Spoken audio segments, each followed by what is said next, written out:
Tonight we're going to explore a house that commanded the seas when dragons ruled the skies. We'll journey back through centuries of Westerosi history to discover the story of House Velaryon, the silver-haired lords of Driftmark whose ships carried them to wealth and power that rivaled even their dragon-riding cousins. We'll trace their origins in distant Valyria, understand how they became the greatest seafarers Westeros has ever known, and follow their rise to a position where their choices would shape the fate of kingdoms. This isn't going to be a tale of constant battle and dramatic turns, though moments of conflict there certainly were. Instead, we'll move slowly and thoughtfully through the world of salt and tide, of silver sails and purple eyes, of fortunes built on daring voyages and careful alliances. We'll meet the lords who steered their house through centuries of change, the seahorse banners that flew beside the three-headed dragon, and the family whose motto, the old, the true, the brave, spoke to a heritage that stretched back to a civilization lost beneath fire and ash.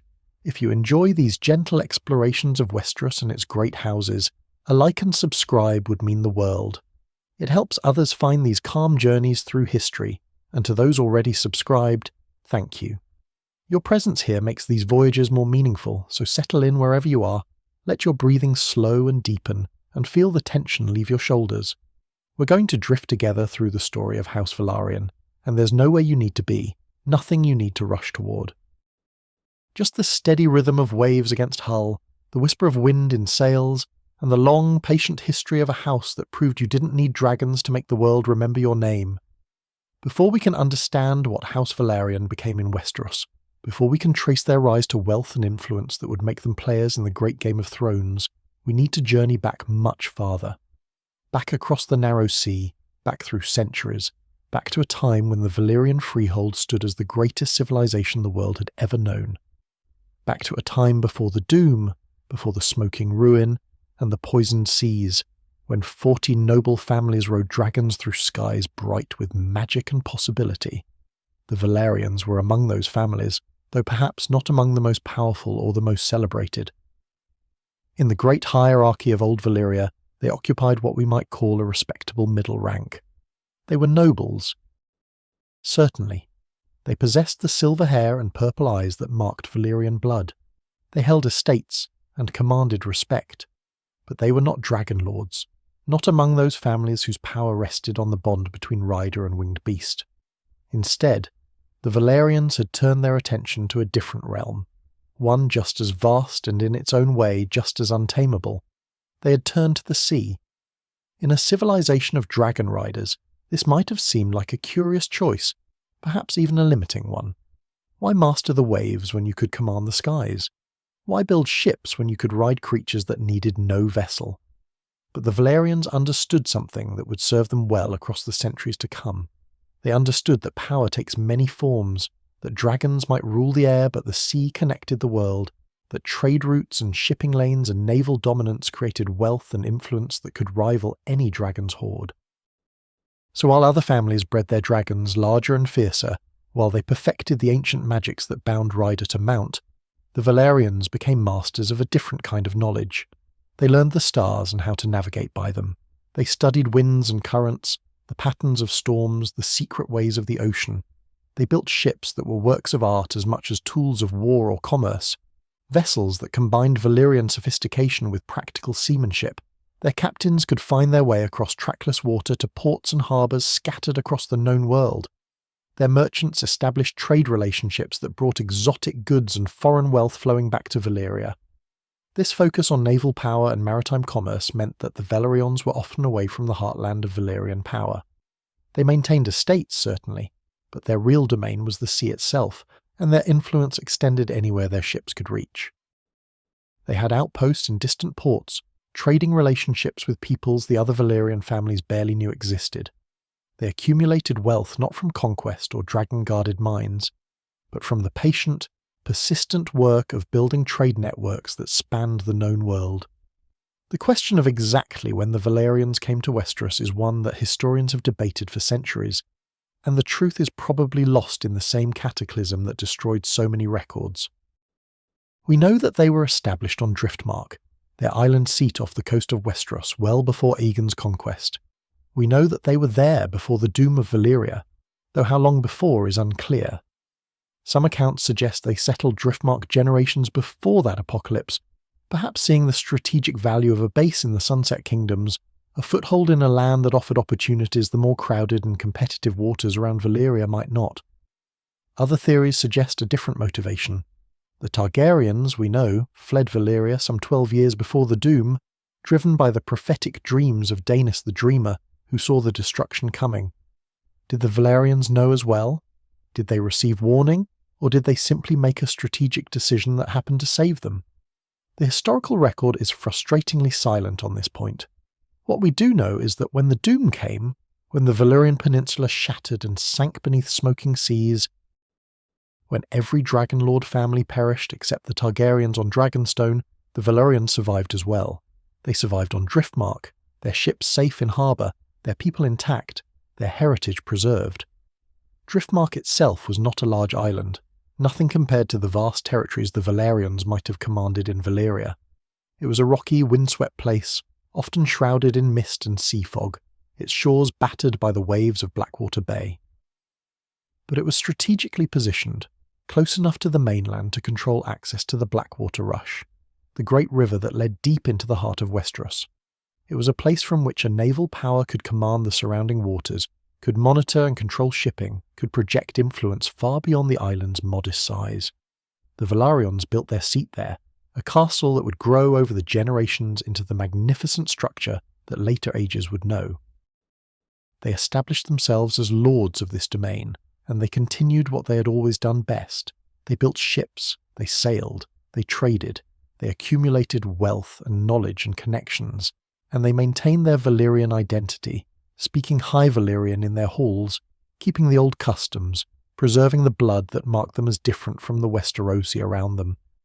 Their relationship with their nearest neighbours, the Targaryens on Dragonstone, was complex and would become increasingly important as the years passed. Both houses were Valyrian. Both had survived the Doom. Both maintained the distinctive features of Old Valyria, the silver gold hair, the purple eyes, the sense of being inheritors of a lost and magnificent civilization. But they were different in crucial ways. The Targaryens had dragons, the Velaryons had ships. The Targaryens looked to conquest, the Velaryons to commerce. The Targaryens were the last dragonlords, unique and terrible. The Velaryons were the greatest sailors, respected but not feared in quite the same way. Yet there was more friendship than rivalry in this relationship, at least in those early years. The two houses recognised each other as kindred, as fellow survivors and preservers of Valyrian culture in a foreign land. They intermarried, keeping the bloodlines pure, ensuring that the distinctive Valyrian features would continue.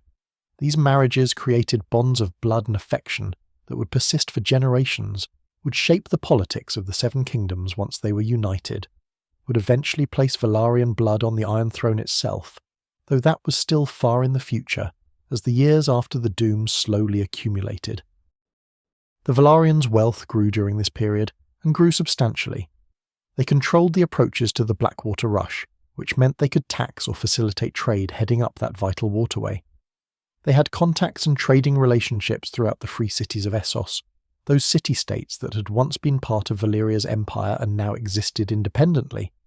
They sent their ships on long voyages to distant ports, bringing back goods that could command extraordinary prices in Westeros: spices and silks, dyes and exotic woods, rare metals and stranger things still. Their fleet expanded as well, not just in numbers but in capability. Velaryon shipwrights became legendary for their skill, combining the sophisticated understanding of hull design and sail configuration they had inherited from Valyria with practical innovations suited to the particular demands of Westerosi waters. Their ships were faster than most, more manoeuvrable, capable of longer voyages with greater cargo capacity. Other lords who needed naval power, who wanted to move troops or supplies or simply to impress, would often commission Valyrian-built vessels or hire Valyrian captains who knew the seas better than anyone else. But perhaps more important than wealth or ships was what we might call the Valyrian mindset, the particular way this house approached the world. They were patient where others might be impulsive. They understood that fortunes were built slowly through careful calculation and consistent effort over time. They valued competence and knowledge, the kind of practical expertise that came from actually doing things rather than just commanding others to do them.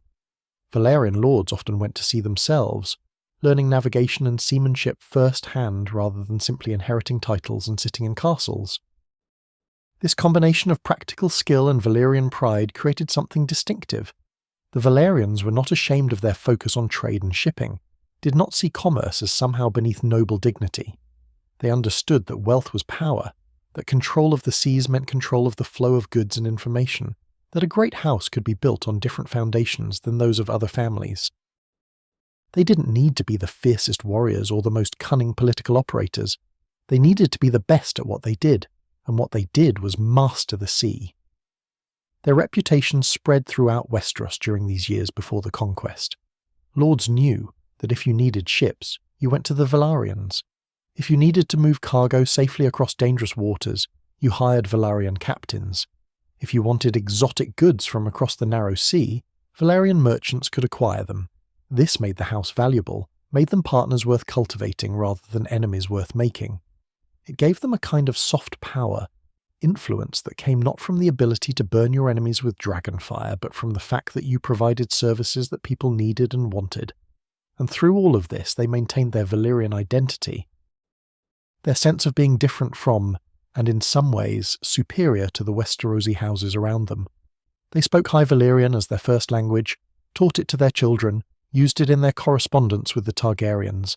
They kept the Valyrian practice of marrying within their bloodline when possible, preserving those distinctive features that marked them as inheritors of the freehold.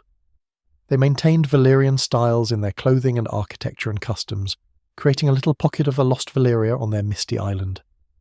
This preservation of identity was not mere nostalgia or pride, though those elements certainly played a role. It was also practical. The Valyrian heritage made them valuable as marriage partners for the Targaryens, ensured that their blood would be considered worthy to mix with dragonlords. It distinguished them from other houses, gave them a unique position in the complex web of Westerosi nobility.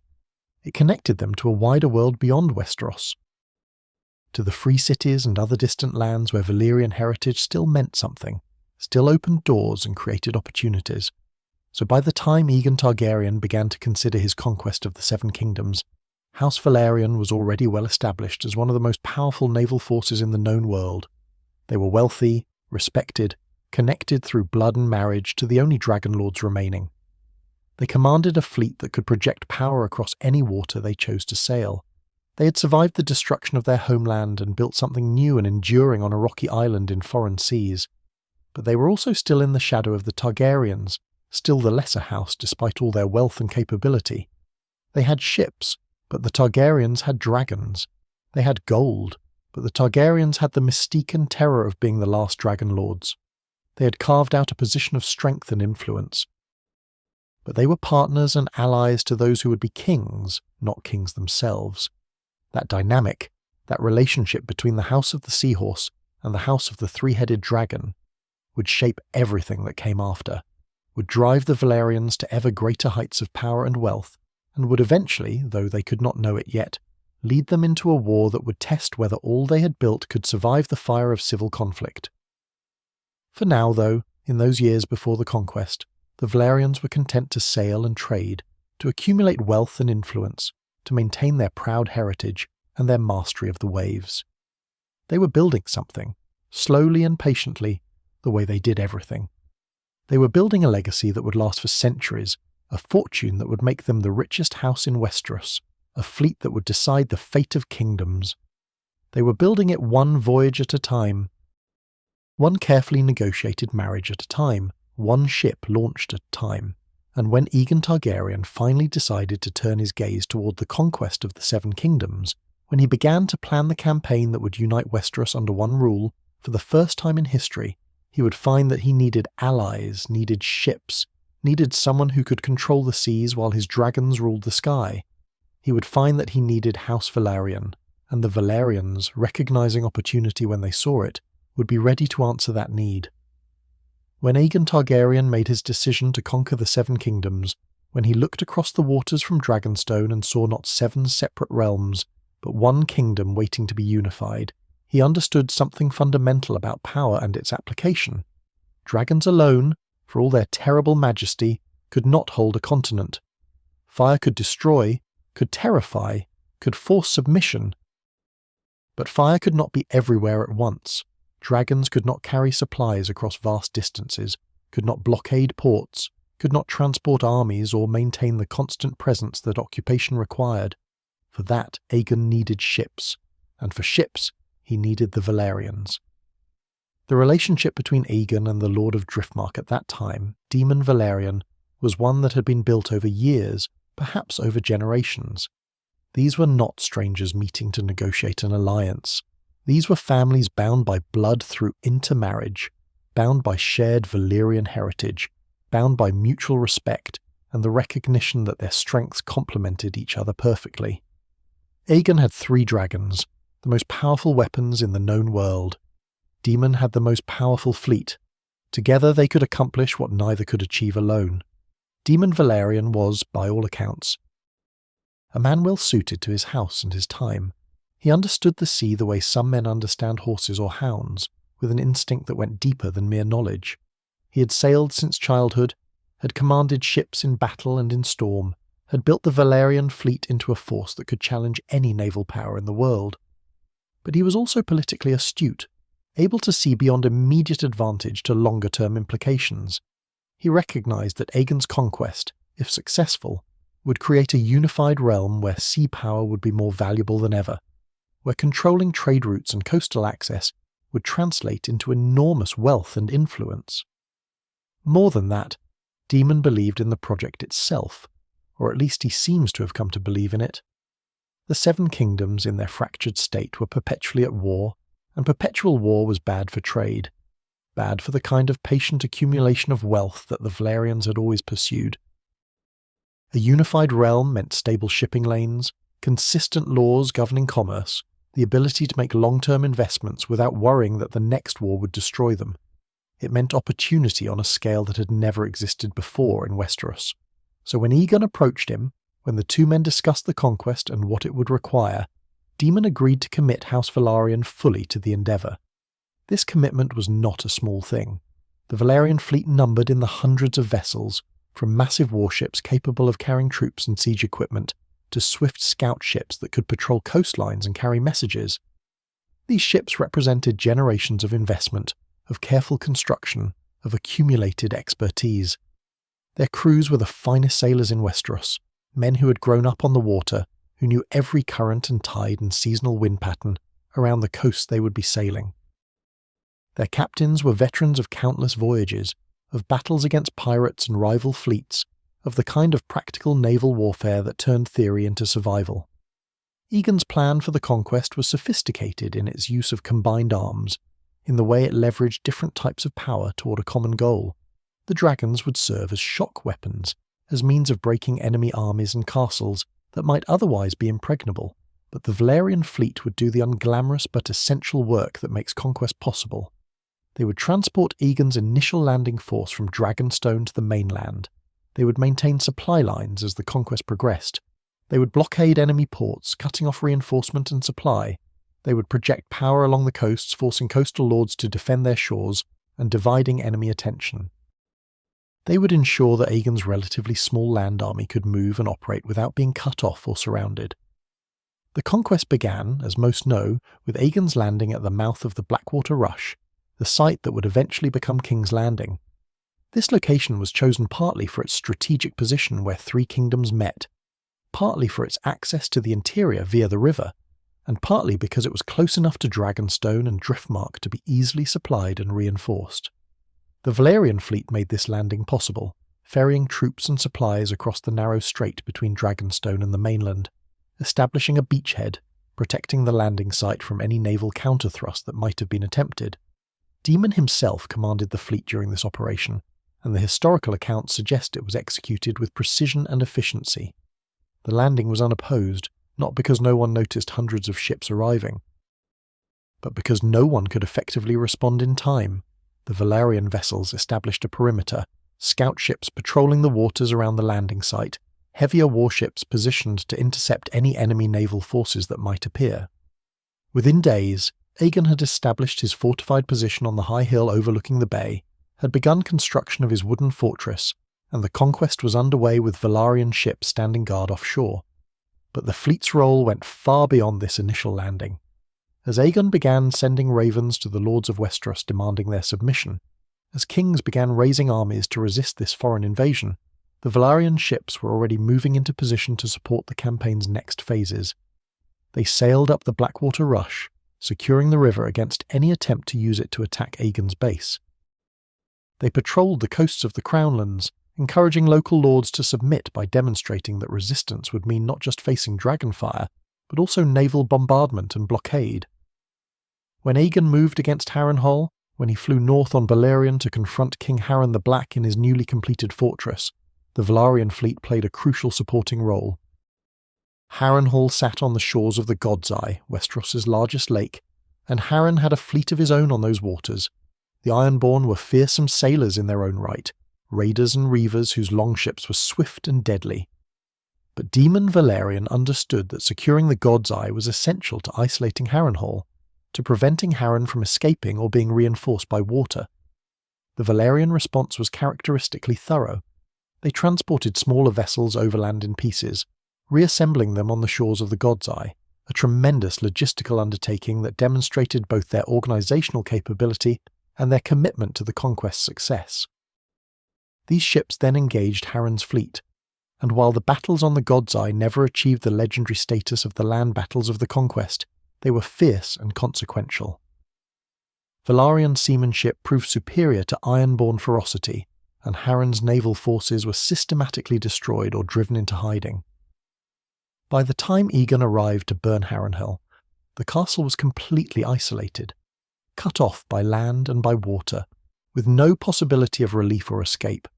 The burning of Harrenhal, that terrible night when the largest castle in Westeros became an oven and everyone inside was cooked alive, sent shockwaves throughout the Seven Kingdoms. But from a strategic perspective, what mattered was what came after. The Riverlands were suddenly without a king, and the Riverlords, who had chafed under Ironborn rule, were looking for someone to swear allegiance to. Aegon could have simply claimed their loyalty by right of conquest, but Demon Velaryon apparently counselled a more sophisticated approach. The Riverlands needed to feel they were being liberated, not conquered. They needed to see Aegon as their deliverer from Ironborn oppression. The Velaryon fleet helped make this narrative convincing. They hunted down the remaining Ironborn ships on the rivers and lakes of the Riverlands, drove them back toward the Iron Islands, made it clear that Ironborn dominance of these waters was over. They helped restore trade along the rivers, which the Ironborn had taxed heavily and disrupted with their raids. They demonstrated that the new order would be better for commerce, better for peace, better for the prosperity of ordinary people. This kind of work doesn't appear in songs about the Conquest, doesn't carry the dramatic weight of dragonfire melting stone, but it was essential to transforming military victory into stable rule. When King Mern of the Reach and King Loren of the Rock combined their forces to face Aegon in what would become known as the Field of Fire, the Velaryon fleet again played a crucial supporting role, though the battle itself was decided by dragonfire. The combined army of the Reach and Rock was enormous, perhaps 60,000 men, far larger than any force Aegon could field. They had chosen their ground well, a broad plain near the Blackwater where their superior numbers could be brought to bear. But armies that large require enormous supply trains, thousands of wagons carrying food and fodder and equipment. Demon Velaryon's ships harassed these supply lines mercilessly.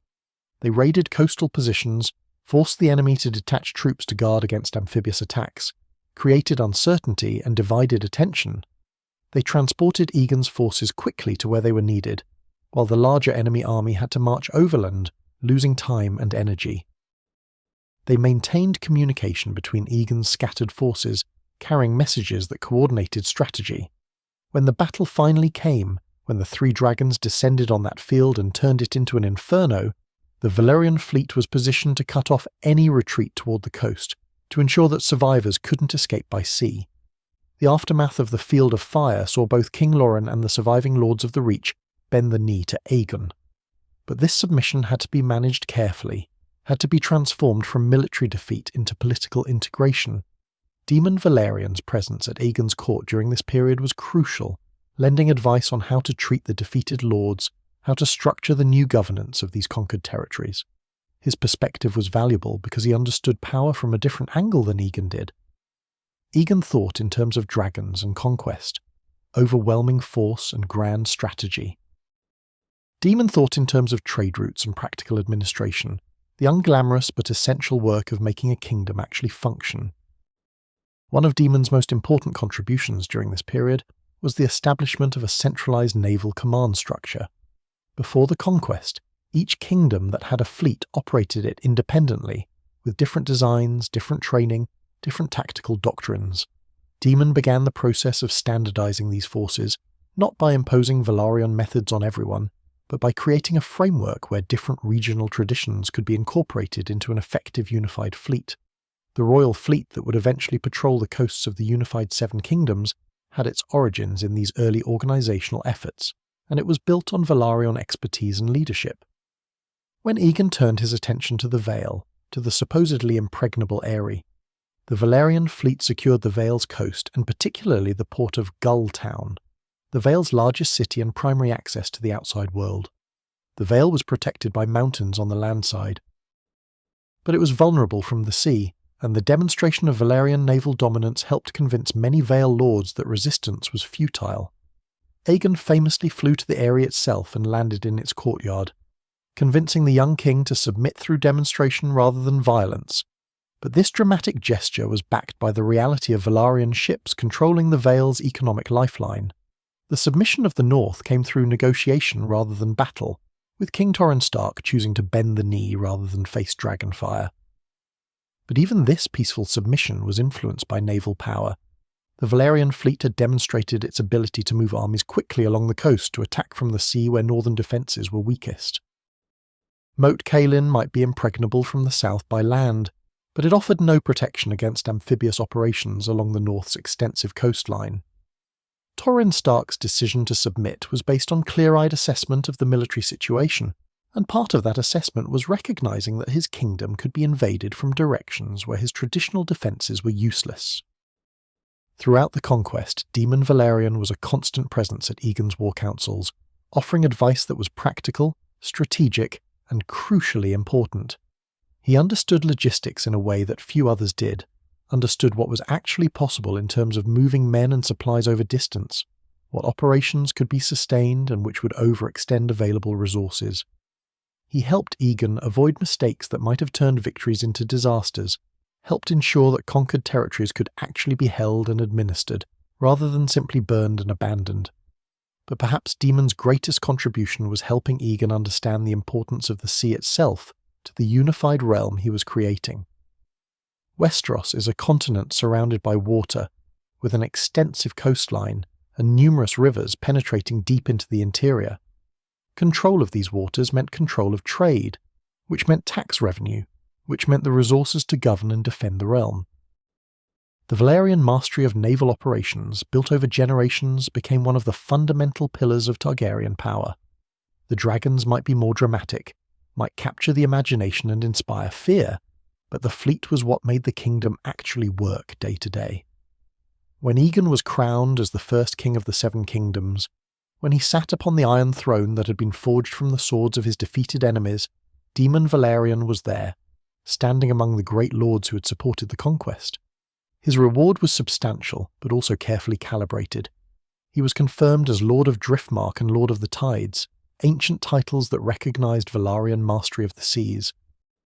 More importantly, he was appointed to Aegon's small council as Master of Ships, the first to hold that position, responsible for all naval affairs of the realm. This position was more than honorary. The Master of Ships commanded the royal fleet, advised the king on all maritime matters, oversaw the construction and maintenance of naval facilities throughout the realm.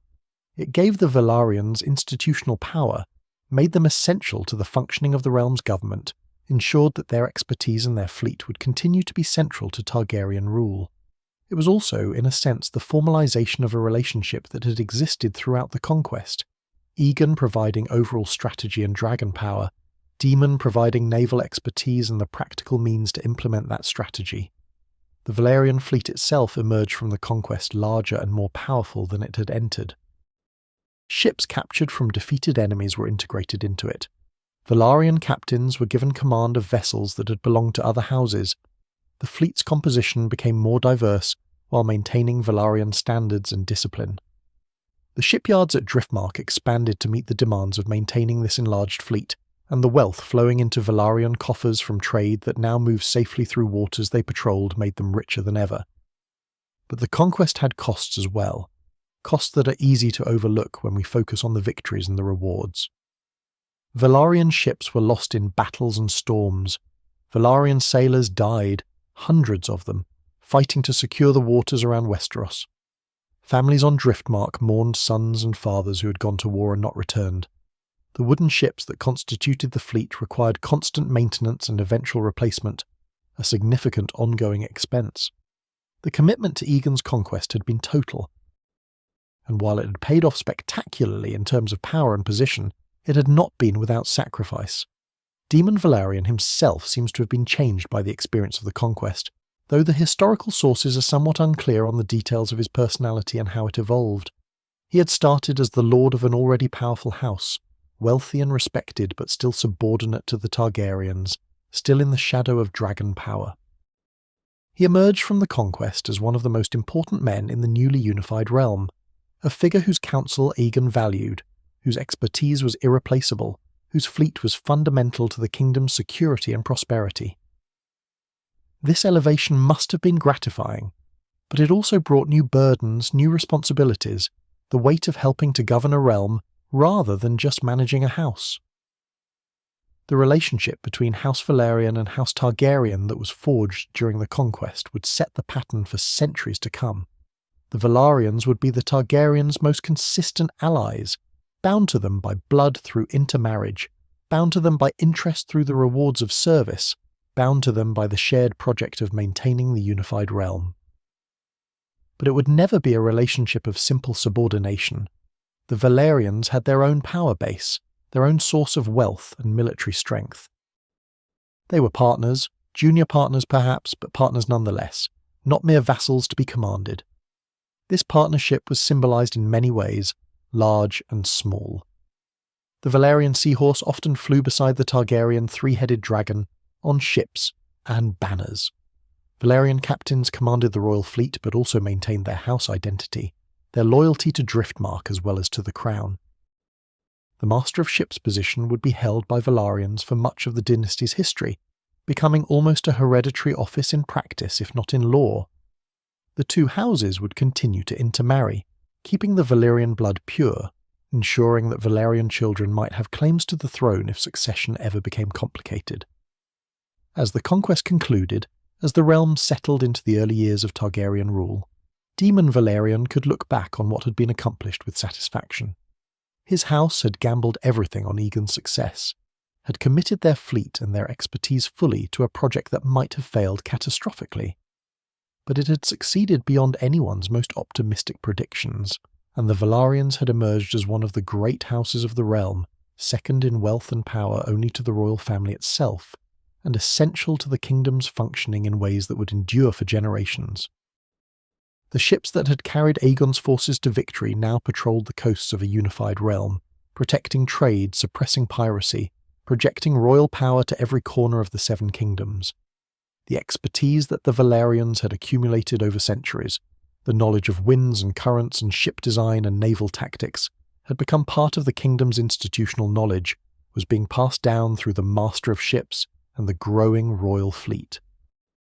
The wealth that had made House Velaryon powerful before the conquest grew exponentially as trade flourished under the king's peace, as their ships carried goods between regions that had previously been at war, as their position at the centre of maritime commerce allowed them to take a percentage of nearly everything that moved by water.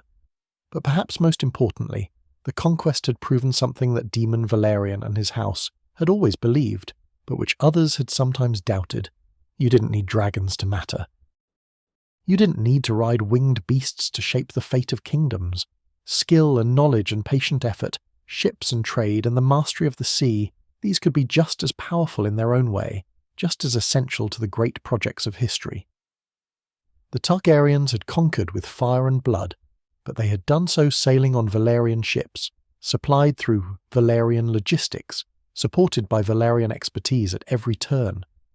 The Conquest had required both houses, dragon and seahorse together, and both had been forever changed by what they accomplished. The years following the Conquest were, in many ways, more challenging than the Conquest itself. Aegon had united the Seven Kingdoms through overwhelming force and strategic brilliance, but holding them together, transforming military victory into lasting political order, required different skills and sustained effort over decades. For House Velaryon, this period meant consolidating the gains they had made during the Conquest, expanding their wealth and influence, and navigating the complex and sometimes dangerous politics of the new realm. It meant serving kings who were not always as capable as Aegon, weathering crises that threatened to tear the kingdom apart, and steadily building the commercial empire that would make them the richest house in Westeros.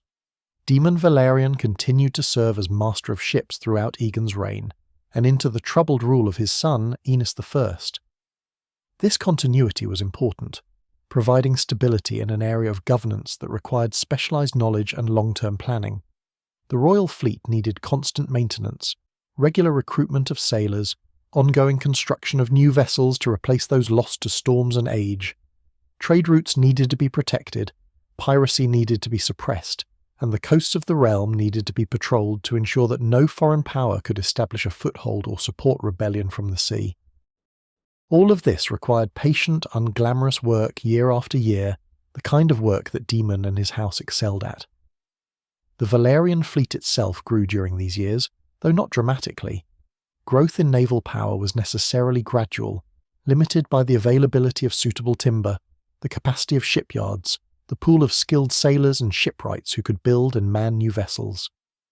But the fleet that Daemon commanded became more professional, more disciplined, more effective at its various missions.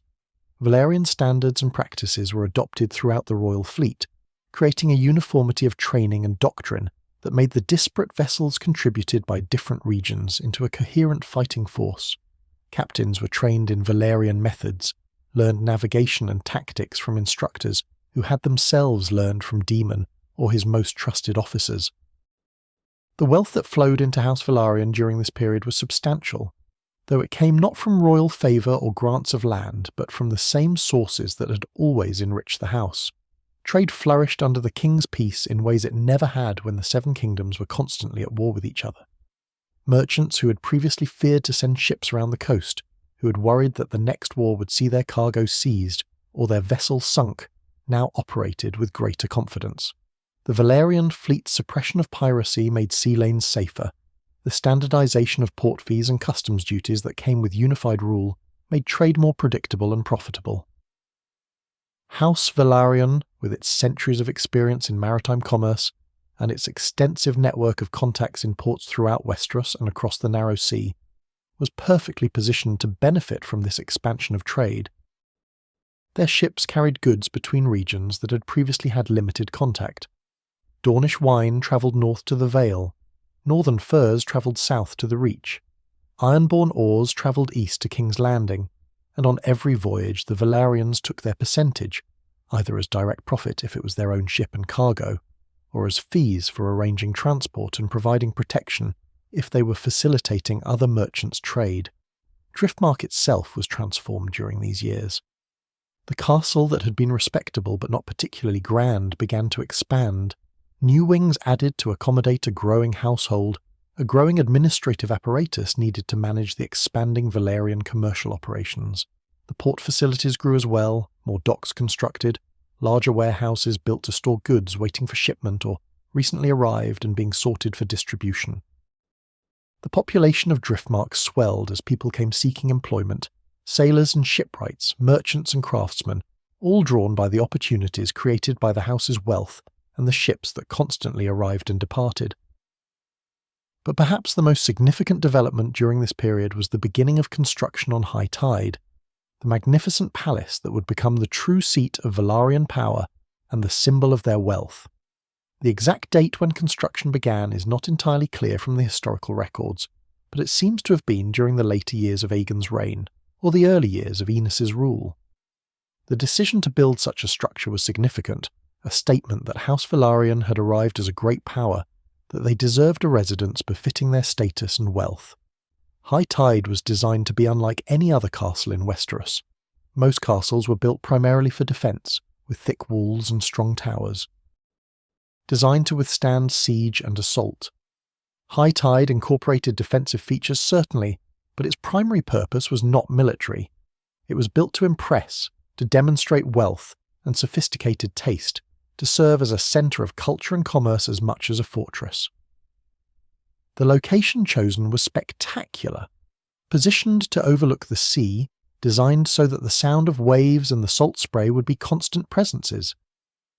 The architecture incorporated Valyrian elements, echoes of the lost civilization that the Velaryons still considered themselves inheritors of, but adapted to Westerosi materials and climate. The construction of High Tide took years, perhaps decades to complete fully, with different phases being finished at different times. The expense was enormous, requiring imported materials, skilled craftsmen brought from across the known world, ongoing investment year after year, but the Velaryons could afford it.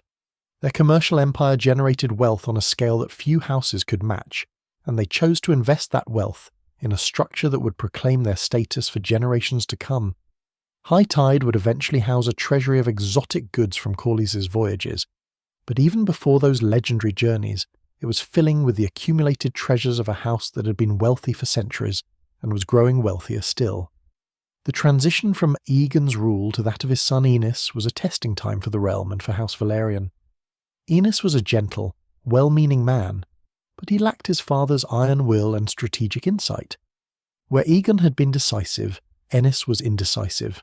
Where Aegon had inspired respect and fear, Aenys inspired affection but not obedience. Rebellions broke out in various parts of the realm, testing the new king's ability to maintain the unity his father had forged. The faith militant rose in opposition to Targaryen incest and polygamy, creating a religious dimension to the resistance that made it particularly difficult to suppress without alienating large portions of the population. Daemon Velaryon's counsel during this period was consistently pragmatic and stabilizing. He advised focusing on what could be controlled rather than trying to address every rebellion simultaneously. He emphasized the importance of maintaining control of the seas and the coasts, ensuring that rebels couldn't receive support from across the narrow sea, couldn't establish safe havens in port cities where royal authority was weak. The Velaryon fleet became increasingly important as a tool of internal control, not just defense against external threats. Ships patrolled the coasts, transported royal forces to trouble spots more quickly than they could march overland, blockaded ports held by rebels or threatened by faith-militant fanatics. This use of naval power to maintain internal order was something new in Westerosi governance. Before the Conquest, fleets had been used primarily for war between kingdoms or for raiding and trade. Now, the royal fleet under Velaryon command was being used as an instrument of domestic policy, a way for the crown to project power throughout the realm, to move forces rapidly to wherever they were needed, to cut off rebellion before it could spread. This represented an evolution in how sea power could be employed, and it was something that the Velaryons, with their deep understanding of naval operations, were uniquely qualified to manage. The strain of these years showed on Daemon Velaryon, also some of the historical accounts suggest. He was getting older, had been master of ships for decades, had carried the weight of enormous responsibility through the Conquest, and now through the troubled early years of Aenys's reign. The fleet required constant attention, constant decisions about deployment and maintenance and recruitment. The commercial operations that enriched his house required oversight, even if much of the day-to-day management was delegated to trusted subordinates. The construction of High Tide needed to be monitored and guided. And beyond all of this, he had the normal responsibilities of a lord, managing his household, arranging marriages for his children and grandchildren, settling disputes among his vassals and dependents. Yet he persevered. Maintaining the standards that had always characterized Velaryon's service to the crown. The fleet remained effective and disciplined. The trade routes remained secure. The Velaryon commercial empire continued to expand. Through the chaos of Aenys's reign, and then the far worse chaos of Maegor the Cruel's rule, House Velaryon remained a stabilizing force, focused on its duties, competent in its execution, loyal to the crown even when the man wearing it was far from admirable. Maegor the Cruel presented particular challenges.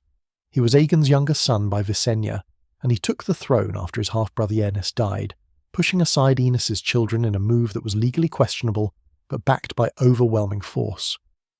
Maegor was everything Aenys had not been: decisive, ruthless, terrifying in his willingness to use violence to achieve his ends. He crushed the faith-militant rebellion with appalling brutality, executed lords who opposed him, ruled through fear in ways that Aegon had never needed to, because Aegon had been respected as well as feared. For House Velaryon, Maegor's reign required careful navigation. They could not openly oppose him without risking destruction. He had a dragon, Balerion the Black Dread himself, the largest and most terrible dragon that had ever lived. He had proven repeatedly that he would not hesitate to burn alive anyone who defied him. But neither could the Velaryons simply become instruments of tyranny, collaborators in atrocities that would stain their reputation and potentially turn the realm against them. They needed to maintain their position, continue their service, but do so in ways that didn't compromise their honour or their long-term interests. The solution, it seems, was to focus on the technical and administrative aspects of their duties, to be exemplary in managing the fleet and maritime commerce, but to avoid being drawn into the political and military campaigns that characterised Maegor's rule. Velaryon ships would patrol the coasts, would transport supplies and maintain the infrastructure of sea power, but they would not, if it could be avoided, be used as instruments of Maegor's brutality. This was a delicate balance, and it's likely that there were moments when it couldn't be maintained, when Velaryon captains were ordered to do things they found distasteful, but couldn't refuse without facing Maegor's wrath. The Velaryon approach during this period might be characterised as one of professional competence combined with political neutrality. They served the crown, whoever wore it, but they served in their own sphere, doing what they did best, avoiding entanglement in the darker aspects of Maegor's rule when possible. This was not heroic resistance, certainly. They didn't stand up to tyranny or protect the innocent from Maegor's violence, but neither did they enthusiastically embrace tyranny or seek to profit from it beyond their normal duties. They endured, they maintained their capabilities, they waited for better days, and they survived. When Maegor died mysteriously, found dead on the Iron Throne with no clear explanation, and Jaehaerys I took power, the Velaryons were well positioned to thrive under the new reign. Jaehaerys would prove to be one of the greatest Targaryen kings, ruling for 55 years and bringing the realm to heights of prosperity and stability it had never known before. For House Velaryon, this long, peaceful, prosperous reign was a golden age, a time when their commercial empire expanded dramatically, when their wealth grew to rival and then exceed that of even House Lannister, when the foundations were laid for the extraordinary influence they would wield in the next generation. The Master of Ships position during much of Jaehaerys' reign was held by a Velaryon, though by this time it would have been Daemon's son or grandson, the generational succession having moved forward. The historical sources are somewhat unclear about exactly which Velaryon lord held, which position at what time, the record-keeping being less precise about such administrative details than about the dramatic events that capture chroniclers' attention. But what is clear is that the Velaryons maintained their institutional dominance of maritime affairs throughout this period, that their expertise continued to be essential to the realm's functioning, that their position at the heart of naval governance was unchallenged. The commercial expansion during Jaehaerys' long peace was extraordinary. With the realm stable, with law enforced consistently throughout the Seven Kingdoms, with the king's peace meaning something real rather than just a theoretical concept, trade flourished as never before. Merchants could make long-term plans, could invest in ventures that would take years to pay off, knowing that the political situation would remain stable. The roads were safer, which helped overland trade, but the seas became safer still, with piracy suppressed more effectively than ever before through systematic Velaryon-led patrols. House Velaryon's ships sailed farther during this period, establishing trade relationships with distant ports, bringing back goods that had never been seen in Westeros before or had been so rare as to be effectively mythical. Yeti, that distant Golden Empire in the Far East, became a regular destination for the most adventurous Velaryon captains. The Summer Isles, with their unique culture and valuable goods, saw Velaryon ships arriving with increasing frequency. Even Sothorios, that fever-haunted southern continent that had destroyed so many explorers, was visited by Velaryon expeditions seeking rare woods and stranger things still. Each successful voyage brought back not just goods but knowledge. The Velaryons accumulated information about currents and winds in distant waters, about the politics and cultures of far-off lands, about trade goods and their value in different markets. This knowledge was carefully guarded, kept within the house, used to maintain their competitive advantage over other merchants and trading houses. A Velaryon captain would know which ports offered the best prices for which goods, would know the seasonal patterns of winds that made certain routes faster at certain times of year, would know which foreign merchants could be trusted and which were likely to cheat or betray. This accumulation of commercial knowledge and expertise, built up over generations and carefully preserved and expanded, was as valuable as any gold or treasure in the Velaryon vaults. It was what made their merchant operations so consistently profitable, what allowed them to make good decisions about where to send ships and what cargoes to carry, what made other merchants willing to pay Velaryon fees for arranging transport, because they knew Velaryon expertise would get their goods to market faster and safer than they could manage on their own. The Velaryon household during this period grew to reflect the house's wealth and status. High Tide, nearing completion or perhaps completed during Jaehaerys' reign, became home to a court that rivaled the royal court in some respects. Merchants and foreign envoys visited seeking audiences with the Lord of Driftmark, knowing that Velaryon favour could make or break commercial ventures. Captains reported on their voyages, bringing exotic gifts and tales of distant lands. Craftsmen and artists found patronage, the Velaryon supporting not just shipbuilding and trade, but also the cultural productions that demonstrated sophistication and taste. The family itself maintained its Valyrian identity as fiercely as ever, perhaps even more so as they became wealthier and more powerful. The silver-gold hair and purple eyes that marked Valyrian blood were preserved through careful marriage practices, the Velaryons intermarrying with Targaryens when possible, with other families of Valyrian descent when not, avoiding marriages with houses of pure Westerosi blood that might dilute their distinctive features. High Valyrian remained the language of the household, spoken in preference to the common tongue, taught to children from birth, maintained as a marker of identity and heritage. This preservation of Valyrian culture was not mere nostalgia. It had practical value, marking the Velaryons as special, as different from other great houses, as suitable marriage partners for Targaryens who sought to keep their own bloodline pure. It connected them to a wider Valyrian diaspora, to the free cities across the narrow sea where Valyrian heritage still mattered, where it opened doors and created opportunities. It gave them a mystique, a sense of being inheritors of lost greatness, that enhanced their status and made them more than just another wealthy house.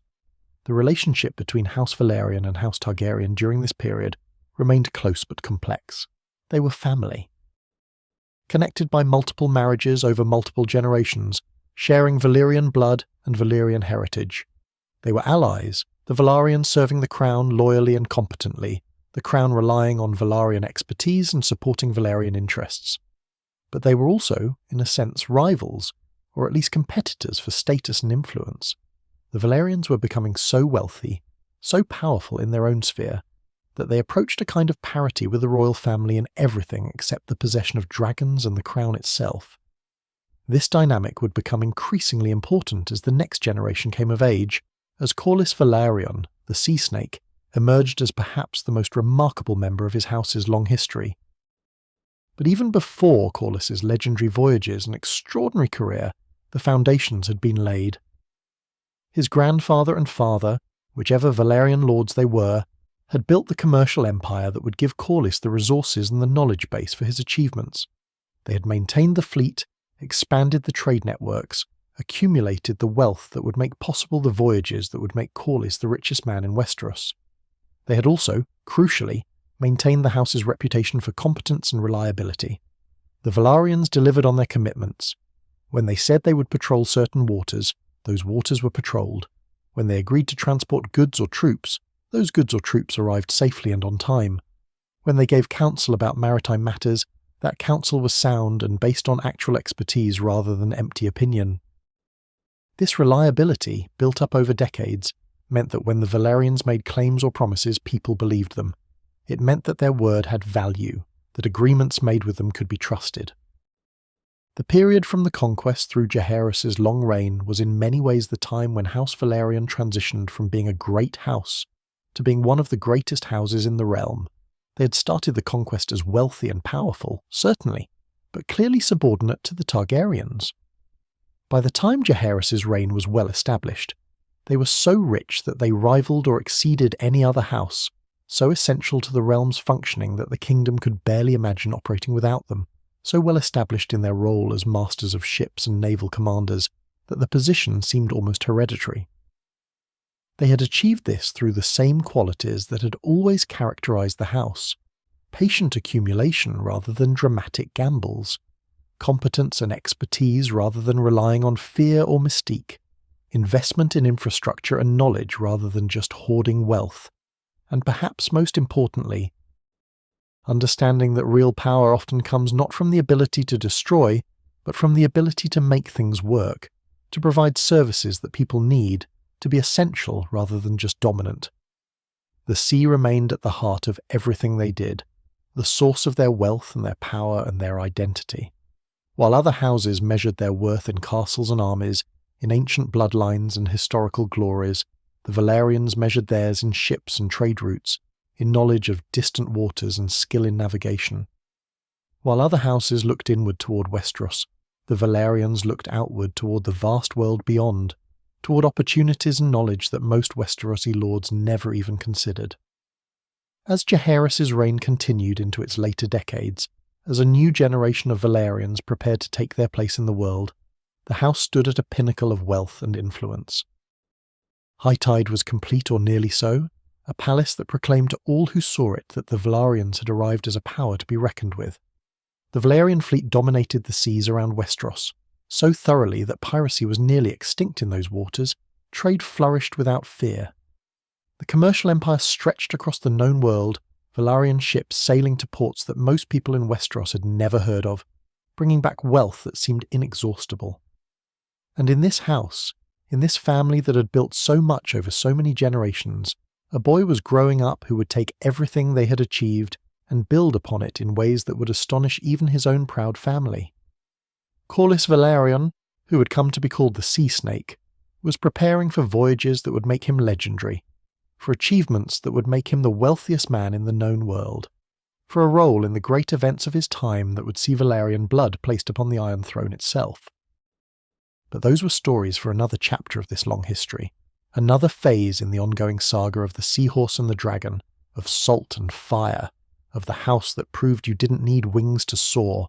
If you're finding these contemplative explorations of Westerosi history and politics a peaceful way to end your day, a like and subscribe really helps others discover these gentle journeys through the past. And to those already subscribed, thank you for being part of this community of those who find comfort in slowly unfolding stories of power and patience, of roses growing strong through centuries of careful cultivation. The boy who would become the sea snake was born into a world of salt spray and silver sails, into a family that had accumulated wealth and knowledge over centuries, into a heritage that stretched back to Old Valyria itself. Corlys Velaryon came into the world already blessed with advantages that most people could never dream of. Wealth and status, education and opportunity, the finest tutors and the example of generations of successful seafarers and merchants. But what he would do with these advantages, how he would take what his family had built and expand it beyond anything they had imagined, that was entirely his own achievement, the product of his intelligence and daring and relentless ambition. We don't know a great deal about Corlys' childhood, the historical sources being more interested in his later achievements than in his early years, but we can make some reasonable inferences based on what we know about House Velaryon and its customs. He would have been raised on Driftmark in the shadow of high tide, surrounded by the constant presence of the sea and ships. He would have been taught High Valyrian as his first language, learning the tongue of his ancestors before the common tongue of Westeros.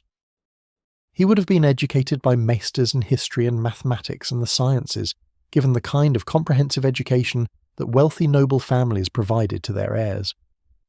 But more than formal education, Corlys would have absorbed the culture of his house, the particular way that Velaryons viewed the world.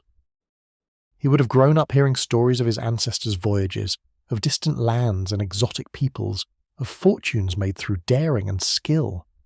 He would have watched ships arrive at Driftmark from across the known world, would have seen the goods they carried unloaded, would have met foreign merchants and sailors speaking strange languages and telling tales of their homelands. He would have understood from earliest childhood that the world was vast and full of opportunity for those bold enough to seize it. The sea itself would have been his constant companion and teacher. Driftmark was not a large island, and no place on it was far from the water. The sound of waves, the cry of seabirds, the smell of salt air, these would have been as familiar to young Corlys as the halls of his family's castle. He would have learned to sail as soon as he was old enough to hold a rope, the way noble boys in other houses learn to ride horses. He would have understood tides and currents, wind and weather, not from books but from direct experience, from spending day after day on the water. His father would have ensured that he learned not just the pleasant aspects of seafaring, but its dangers and demands as well. The sea was beautiful, but it was also deadly, capable of drowning the careless or the unlucky in moments.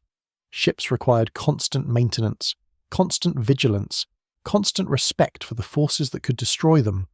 A good captain needed to understand his vessel intimately, needed to know the capabilities and limitations of his crew, needed to make decisions quickly based on incomplete information, and live with the consequences.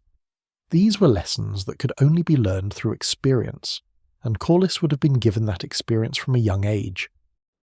But there was something in Corlys that went beyond even the ambitious standards of his house, some drive or restlessness or vision that made him unsatisfied with simply inheriting what his family had built. House Velaryon was already wealthy, already powerful, already commanded the greatest fleet in Westeros. A sensible heir might have been content to maintain this position, to enjoy the privileges it brought, to perhaps expand the commercial empire modestly but carefully, avoiding risks that might endanger what generations had accumulated. Corlys was not content with this. He looked at what his family had achieved and saw not a pinnacle, but a foundation, not an endpoint, but a beginning. The decision to undertake his famous voyages seems to have come when Corlys was still quite young, perhaps in his late teens or early 20s. The exact motivations are, as with so many aspects of his early life, somewhat unclear from the historical record. Partly it was surely the desire to prove himself, to demonstrate that he was worthy of his family's legacy not just through birth, but through achievement. Partly it was ambition, the hunger to exceed what his ancestors had accomplished, to make a name that would echo through history. Partly it was probably simple curiosity, the desire to see with his own eyes the distant lands he had heard about since childhood. But there was also a practical dimension to these voyages that shouldn't be overlooked.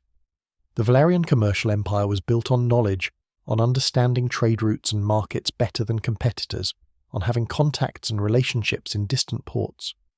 This knowledge naturally degraded over time as conditions changed, as political situations shifted, as new opportunities emerged and old ones disappeared. By undertaking these voyages himself, Corlys could update and expand his house's knowledge base, could establish new relationships, could identify opportunities that others had missed. The first voyage was relatively modest by the standards of what would come later, though it would have seemed adventurous enough at the time. Corlys took one of the family's ships, crewed it with experienced Velaryon sailors, and set out across the narrow sea to the free cities. Pentos was the first major stop, that great city built on trade and slavery, where merchants from across the known world came to buy and sell. Here Corlys would have conducted business on his family's behalf, buying and selling goods, meeting with established Velaryon contacts and making new ones. But he didn't stop at Pentos. He continued north to Braavos, the secret city built in a lagoon, where the descendants of escaped slaves had created something unique in the world. A city without slaves where the common man might rise to power through merit. Braavos with its mysterious iron bank, its water dancers and its bravos, its canals and its titan guarding the harbour entrance. Here too Corlys would have conducted business, but more importantly he would have observed, would have learned how this strange city functioned, would have added to his understanding of the world's complexity and possibility. This first voyage was successful enough, profitable enough, that it justified undertaking a second, more ambitious journey. And so a pattern was established. Corlys would return to Driftmark, would settle accounts and make reports to his father, would rest and prepare. And then he would depart again, each time going farther, staying longer, seeking greater profits and greater glory. The second voyage took him south, along the coast of Essos, past the free cities to the ancient ports of Slavers Bay, Astapor and Yunkai and Meereen, those cities built on the buying and selling of human flesh, cities that Corlys would have found both fascinating and disturbing. The wealth of Slavers' Bay was immense, built on the labour of countless enslaved people, and the goods produced there, particularly the fine textiles and trained slaves themselves, commanded high prices throughout the known world. Corlys couldn't trade in slaves himself, not openly, as slavery was forbidden in Westeros and the Targaryens officially opposed the practice, but he could trade in the other goods these cities produced, could establish relationships with the merchants there, could learn the intricacies of their markets and their politics. He could also observe the sheer scale of operations in these cities, the way that enormous wealth could be generated through systematic organisation and ruthless exploitation. The third voyage pushed even farther east, beyond Slavers' Bay to the ruins of Valyria itself, or at least to the waters near those cursed shores. The doom had happened centuries ago, but the Valyrian peninsula remained a poisoned wasteland, wreathed in mists and fumes, its waters thick with ash and strange creatures, its shores said to be haunted by demons and darker things. Ships that ventured too close rarely returned, and those that did brought back tales of horror and madness. But they also sometimes brought back treasures, artifacts of Valyrian steel and other wonders scavenged from the ruins. Whether Corlys actually landed on the shores of Valyria or merely sailed through the nearby waters is unclear.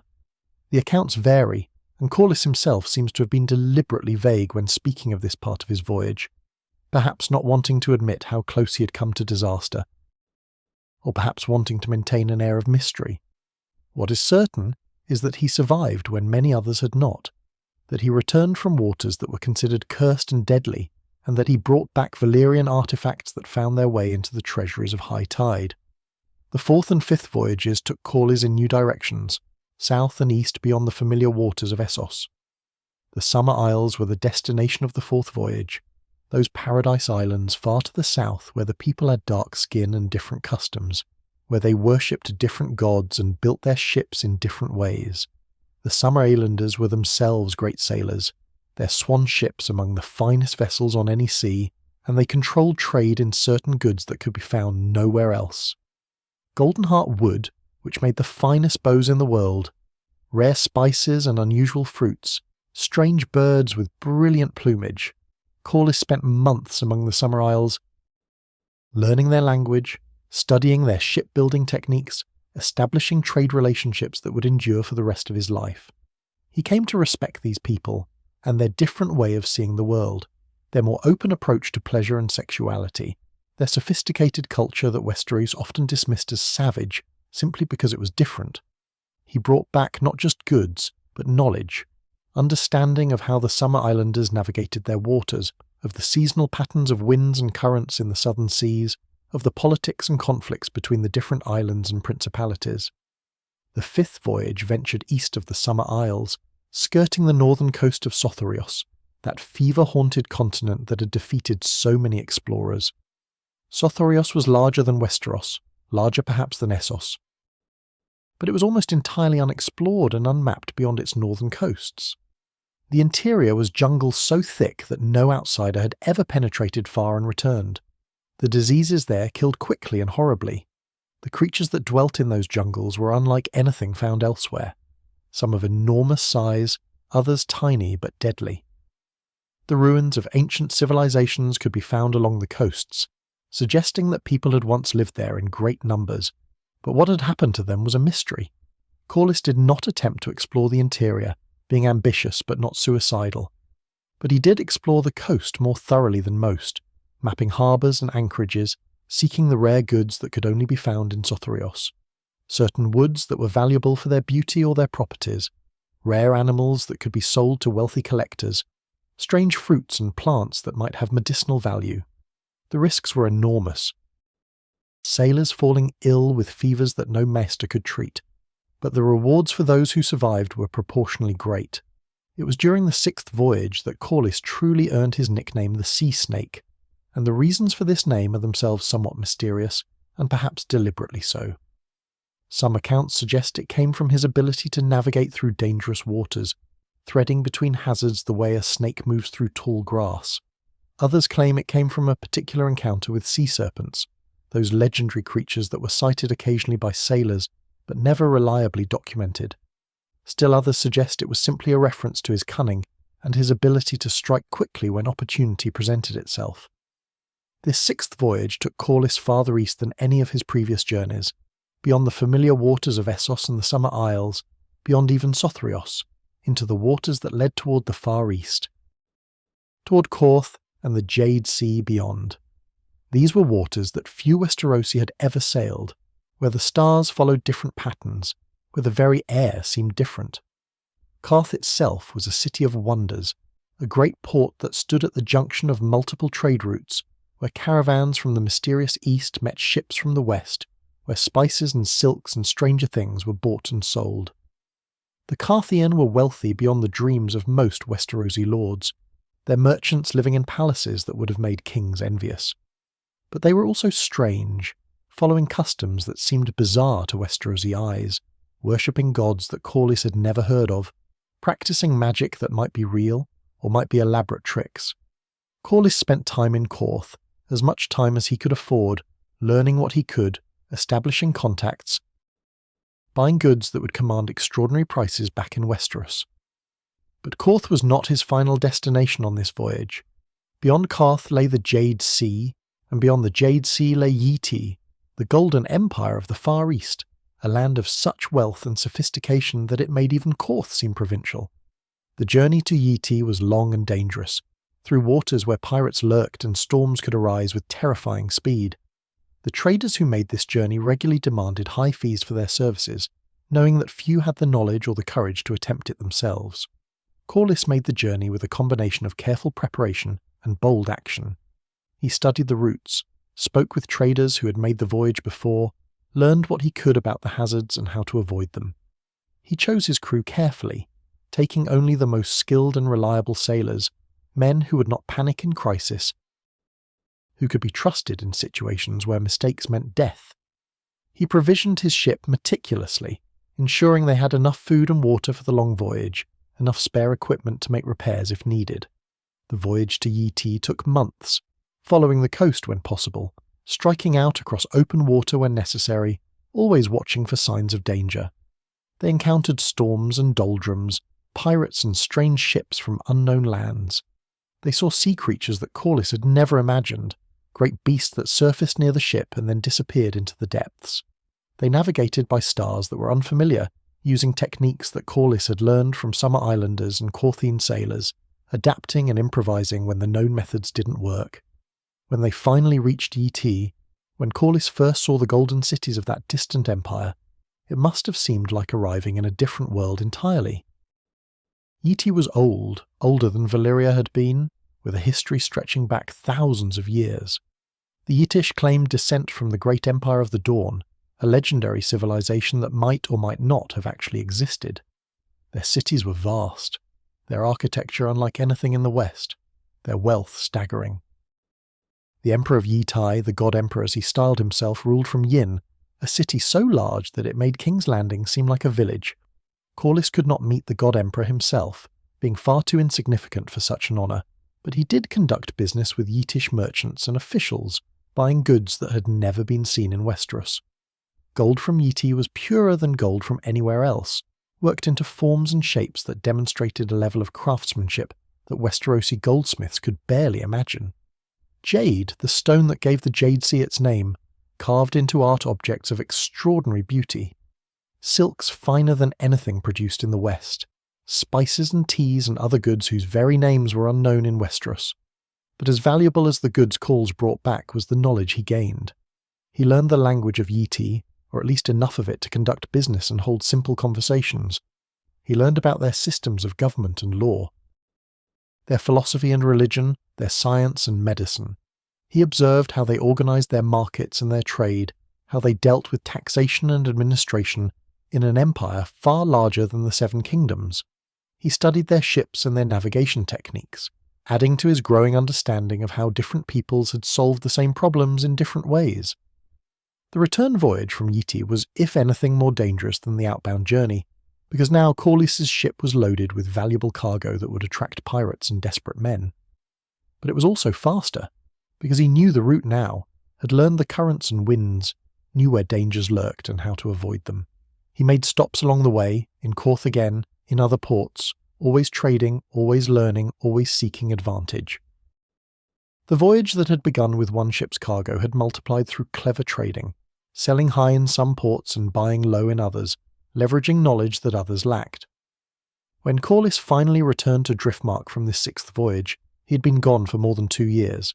He was richer than when he had left, substantially richer, but more importantly he had demonstrated something that no one else in Westeros could claim. He had sailed to Yeti and back, had traversed the known world, had brought back goods and knowledge from the farthest east. He was not yet 30 years old, and already he was legendary. But he was not done. The 7th voyage took him in yet another direction, north into the cold waters of the Shivering Sea, seeking the ports of Ib and beyond. The Ibbenese were a strange people by Westerosi standards, massive and hairy. Speaking a language that sounded harsh and guttural, they lived on an island in the northern seas and made their living hunting whales, enormous creatures that they pursued in their whaling ships, killing them with harpoons and processing their flesh and blubber into oil and other products. Corlys found the north fascinating in its own way, so different from the warm waters of the south and east. Here the challenges were cold and ice, the need to navigate in fog and darkness, the danger of being trapped by frozen seas. But there were opportunities too. The Ibbenese had goods that commanded good prices in warmer lands, furs and whale oil, amber and other products of the cold north. And they had knowledge about the waters they sailed, about winds and currents in northern seas that few others understood. The 8th voyage was perhaps Corlys's most ambitious, an attempt to circumnavigate the southern continent, to sail around Sothrios and discover what lay on its far side. This was a voyage that had been attempted before and had always ended in disaster, ships disappearing into those unknown waters and never returning. But Corlys believed that with enough preparation, with the right ship and crew, with the knowledge he had accumulated from 7 previous voyages, it could be done. The voyage south was terrifying and extraordinary in equal measure. They sailed along the western coast of Sothrios, through waters where they sometimes saw other ships, but often went days without sighting another vessel. The coast was jungle-covered, green and lush but deadly, and they dared not land except when absolutely necessary to take on water. When they did land, they did so quickly, always keeping guards posted, always ready to flee if threatened by disease or beasts or hostile inhabitants. As they progressed farther south, the climate changed, becoming colder rather than warmer as one might expect. The flora and fauna became stranger still, creatures that seemed like they belonged in nightmares rather than the waking world. The coast itself became more forbidding, rocky cliffs rising from the sea, offering few places to shelter or land. They sailed through storms that lasted days, through seas so rough that even experienced sailors despaired of survival.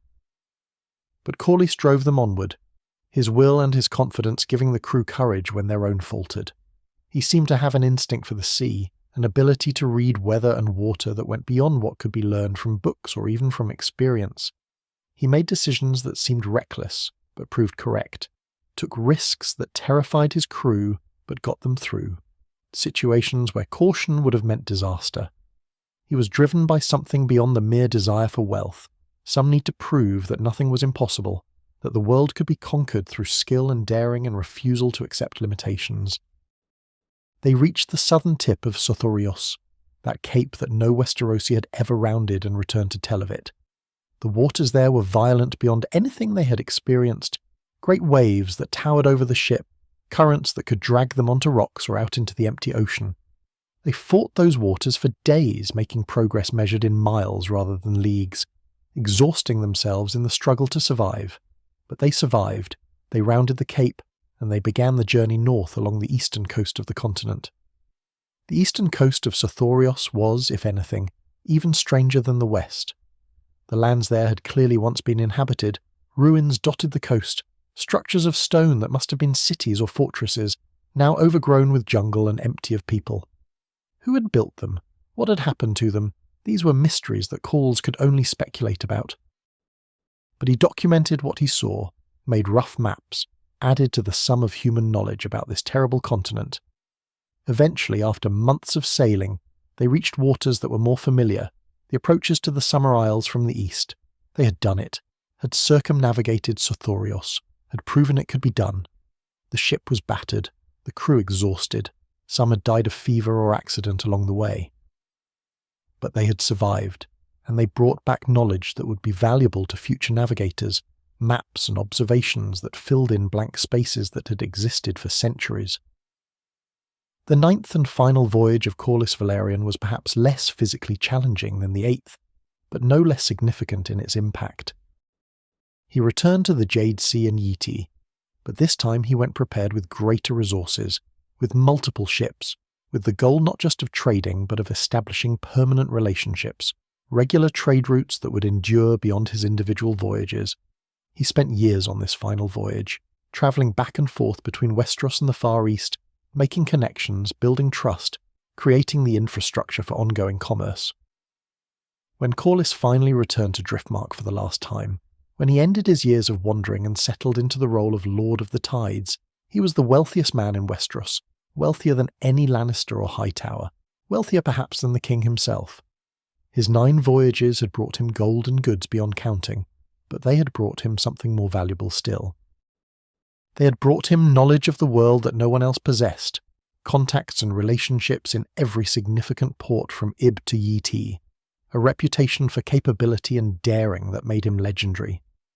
They had made him the Sea Snake, a name that would be remembered long after he was gone, a symbol of what could be achieved through skill and courage and the refusal to accept that anything was impossible.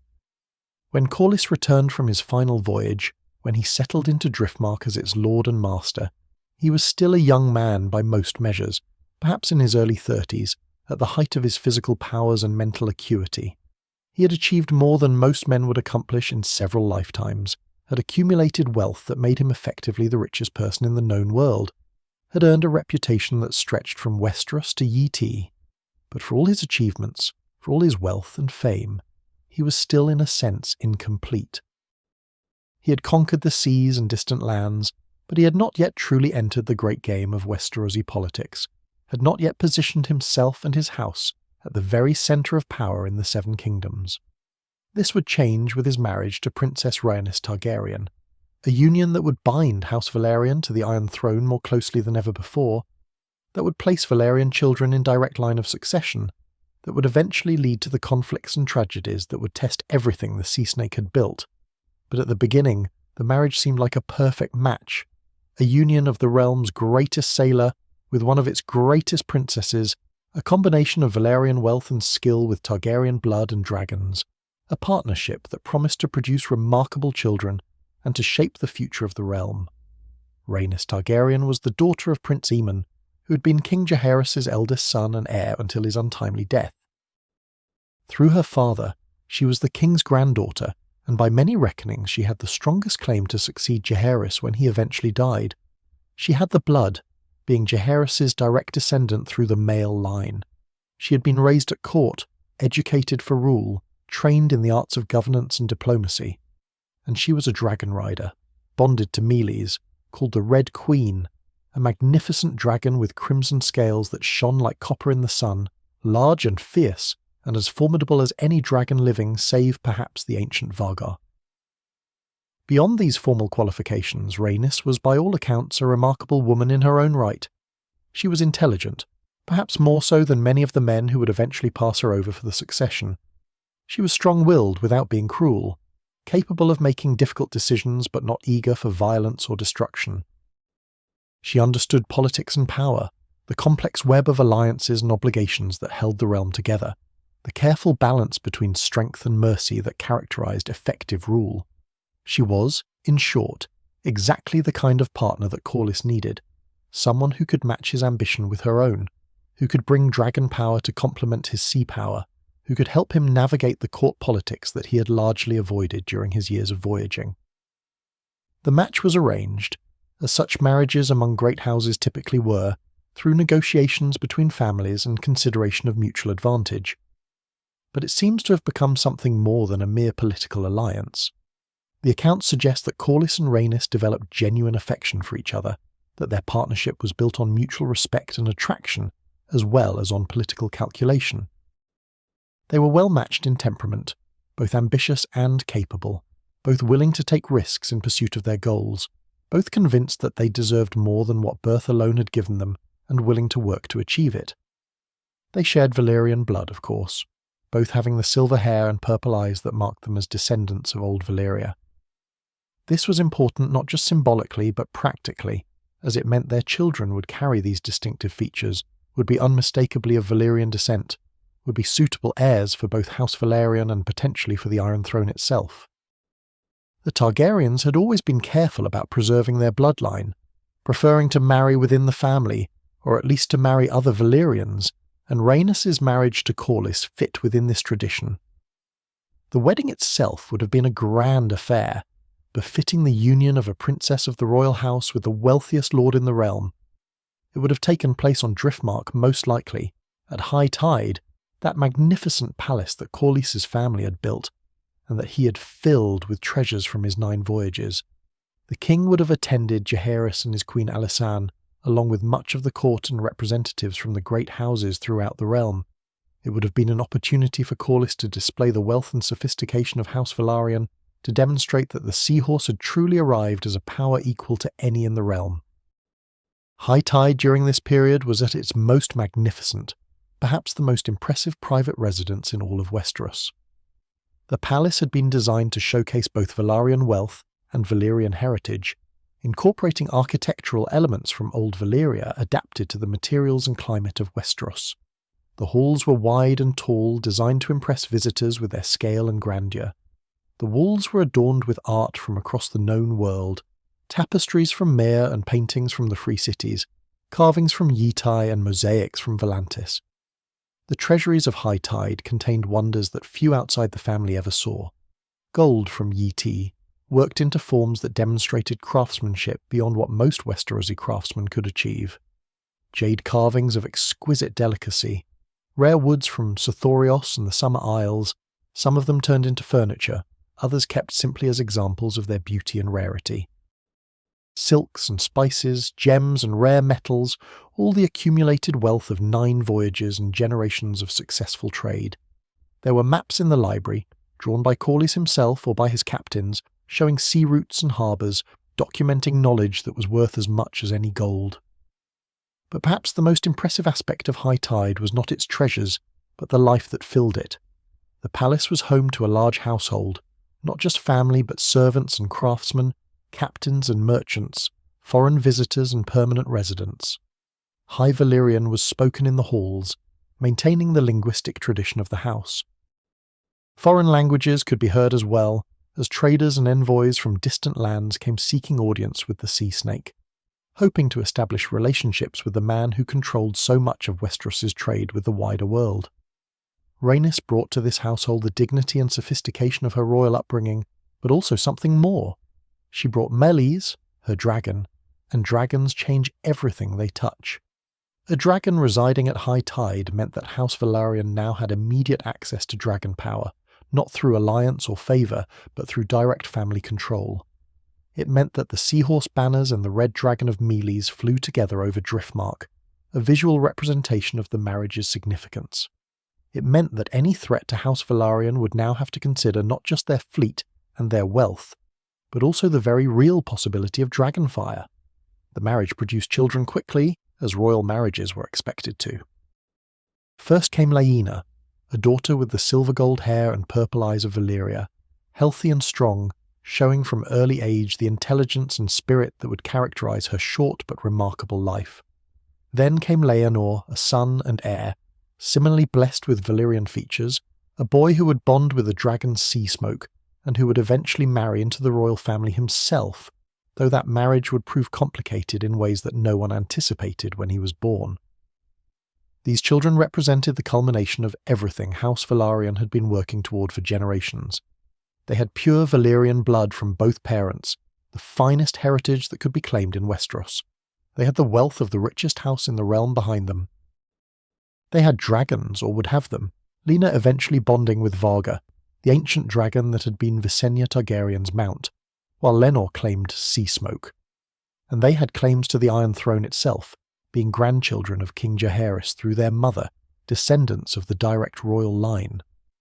But this position of strength and promise carried with it dangers and complications that would only become clear as events unfolded.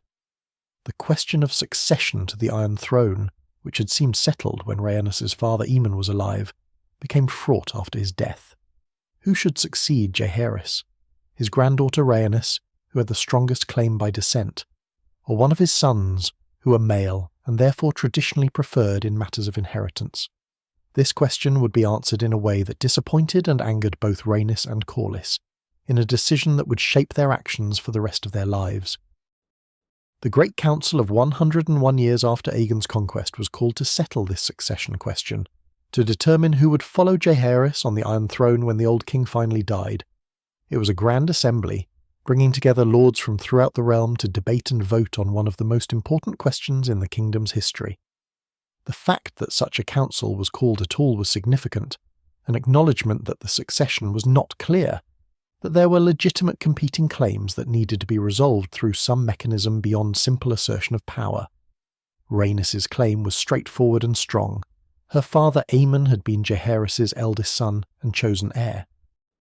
By the normal rules of succession, inheritance should pass through Aemon's line, and Rhaenys was his only surviving child. She was capable and intelligent, she was a dragon rider, she had every qualification necessary to rule except one: she was female. Against her stood Viserys, Jaehaerys' eldest surviving son, a man who was pleasant and well-meaning but not particularly distinguished, whose main qualification was being male and being the king's son rather than granddaughter. The arguments went back and forth, lords speaking passionately for their preferred candidate, or for the general principles they thought should govern succession. Those supporting Rhaenys argued that proximity of blood mattered most, that the line of succession should follow through the eldest child regardless of gender, that setting her aside would be unjust and would set a dangerous precedent. Those supporting Viserys argued that Westerosi tradition favoured male inheritance, that having a queen regnant would be unprecedented and potentially destabilising, that many lords would never accept rule by a woman no matter how qualified she might be. Corlys spoke on behalf of his wife, making the case for her claim with all the eloquence and force he could muster. He pointed out her qualifications, her royal blood, her dragon, her education and preparation for rule. He argued that justice demanded her recognition as heir, that to pass her over in favour of her uncle was to admit that women could never rule no matter their merits or their bloodline. He may have also made more practical arguments, hinting at the wealth and naval power that House Velaryon would bring to support Rhaenys' rule, suggesting that opposing her might have consequences for those lords whose positions depended on maritime trade. But in the end, the council chose Viserys. The vote was not even particularly close. The lords of Westeros, given the choice between a qualified woman and a less qualified man, chose the man, chose tradition over justice, chose what seemed safe over what might be right. Rhaenys was passed over, her claim set aside, her father's line displaced in favour of her uncle's. She became known, in a phrase that captured both her dignity and the injustice done to her, as the queen who never was. For Corlys, this decision was both a personal disappointment and a strategic setback. He had backed his wife's claim fully, had committed his wealth and influence to supporting her, and he had lost. The decision meant that his children, for all their Valyrian blood and their dragons and their qualifications, were now farther from the throne than they might have been. Laena and Laenor were no longer grandchildren of the heir apparent, but merely cousins of the king-to-be, their position in the succession less certain, their future prospects diminished. The anger Corlys felt at this outcome must have been substantial, though he controlled it in public, maintaining the dignity expected of a great lord. But privately, with Rhaenys, they surely discussed what the decision meant, what it revealed about Westerosi attitudes toward women and power, what it suggested about their own prospects going forward. They had been dealt a setback, but they were not defeated. They still had wealth and dragons and capable children. They still had influence and position, and they had time to plan for the future, to position themselves and their family for the next opportunity that would arise. Corlys's response to this disappointment was characteristic.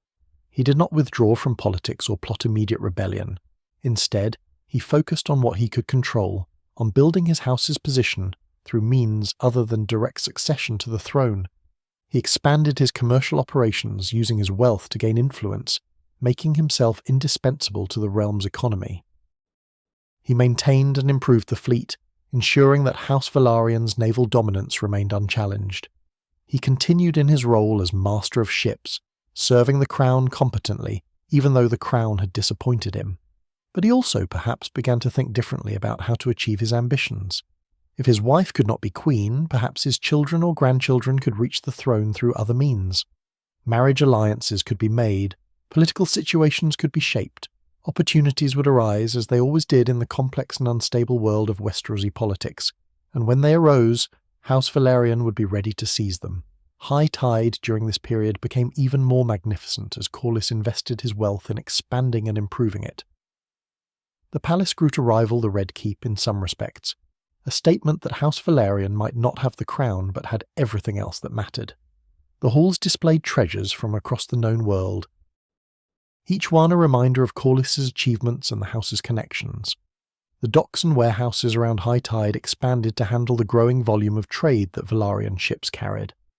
The household grew to include not just servants, but administrators, captains, merchants, a bureaucracy that managed a commercial empire spanning the known world.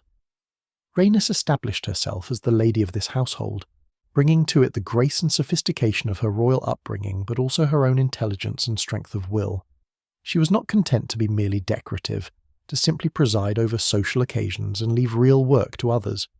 She involved herself in the management of the house's affairs, offering counsel to Corlys, making decisions when he was away on voyages or occupied with duties as master of ships. She maintained her position at court as well, despite the disappointment of the succession decision, remaining a presence in King's Landing, keeping connections with the royal family and the great lords. Her dragon melees was a constant reminder of the power that House Velaryon could command through its alliance with the Targaryens. The Red Queen was one of the swiftest dragons alive, capable of incredible speed in flight, a crimson streak across the sky when Rhaenys chose to ride her. Melees was fierce in temperament, not easily intimidated, matching Rhaenys's own strength of character. The bond between rider and dragon was strong, forged through years of companionship, each understanding the other in ways that went beyond words. The children growing up in this household, Lena and Laenor, were raised with every advantage. They had the finest education that maesters could provide, learning history and mathematics, languages and sciences. They had training in arms and physical accomplishments, learning to ride and hunt to use sword and lance. They had access to their family's wealth and the treasures it had accumulated, objects from across the known world that could teach them about different cultures and peoples, and most importantly they had dragons, or would have them, forming bonds with creatures that made them special even among the Valyrian-descended nobility. Lena in particular would prove remarkable, bonding with Vhagar when she was still quite young, claiming the ancient dragon that had been ridden by Visenya Targaryen herself during the Conquest. Vhagar was enormous by this time, one of the oldest and largest dragons alive, a living connection to the earliest days of Targaryen rule. For Lena to bond with such a dragon was extraordinary, a demonstration of courage and will that impressed everyone who knew of it. Riding Vhagar, Lena would eventually travel the world as her father had done, though by air rather than by sea, seeing distant lands from Dragonback, becoming in her own way as remarkable as Corlys himself. Lena bonded with Seasmoke, a younger and smaller dragon than Vhagar but still formidable, a dragon with silver-grey scales that seemed to shimmer like sea foam in certain lights. Lenor's relationship with his dragon was different from his sister's, perhaps less intense, perhaps complicated by aspects of his personality and inclinations that would only become clear as he matured. But he was still a dragon rider, still carried the power and prestige that came with that bond, still represented the next generation of Velaryon dragon power. The family that Corlys and Rhaenys built at high tide was in many ways the culmination of generations of Velaryon ambition and achievement. They had wealth that rivaled kingdoms. They had dragons through Rhaenys and the children. They had the greatest fleet in the world. They had connections and influence spanning from Westeros to Yi Ti. They had position at court through Corlys's role as master of ships and Rhaenys's royal blood. They had everything except the one thing they most wanted: recognition of Rhaenys's right to rule, acknowledgement that her claim to the throne was just and should have been honoured. This combination of achievement and disappointment, of power and frustrated ambition, would shape everything that came after. Corlys and Rhaenys would spend the rest of their lives positioning their family for the influence they believed they deserved, making alliances, building power, waiting for opportunities to advance their interests.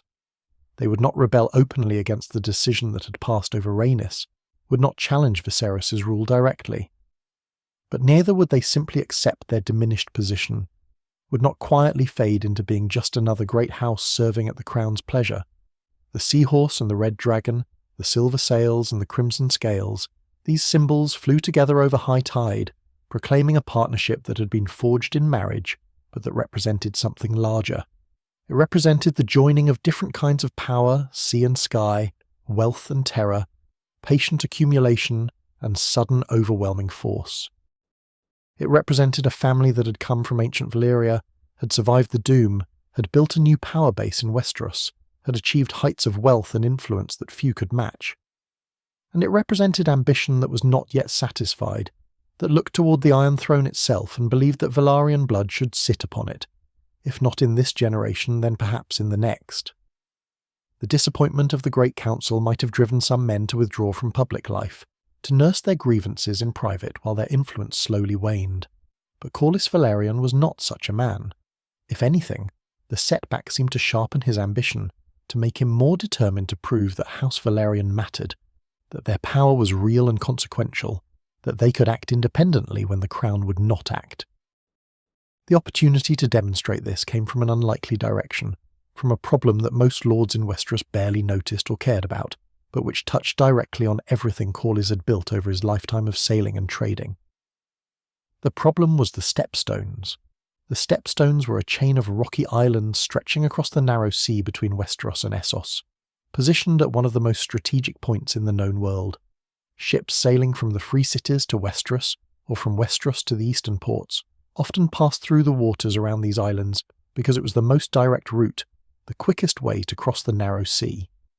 Control of the Stepstones meant control over this vital shipping lane, the ability to tax or permit passage, the power to shape trade flows that affected the entire continent. For generations, the Stepstones had been contested territory, sometimes held by pirates, sometimes by one of the free cities or coalitions thereof, sometimes by no one in particular as control passed from faction to faction. But in the years following the Great Council, a new power arose to claim these islands, a coalition of 3 free cities, Myr and Lys and Tyrosh, who banded together in what became known as the Triarchy, or, less charitably, the Kingdom of the Three Daughters. This alliance brought resources and organisation to the Stepstones that pirate bands had never been able to muster, fortifying the islands, building bases and watchtowers, assembling a fleet capable of challenging anyone who tried to pass without paying their demanded fees.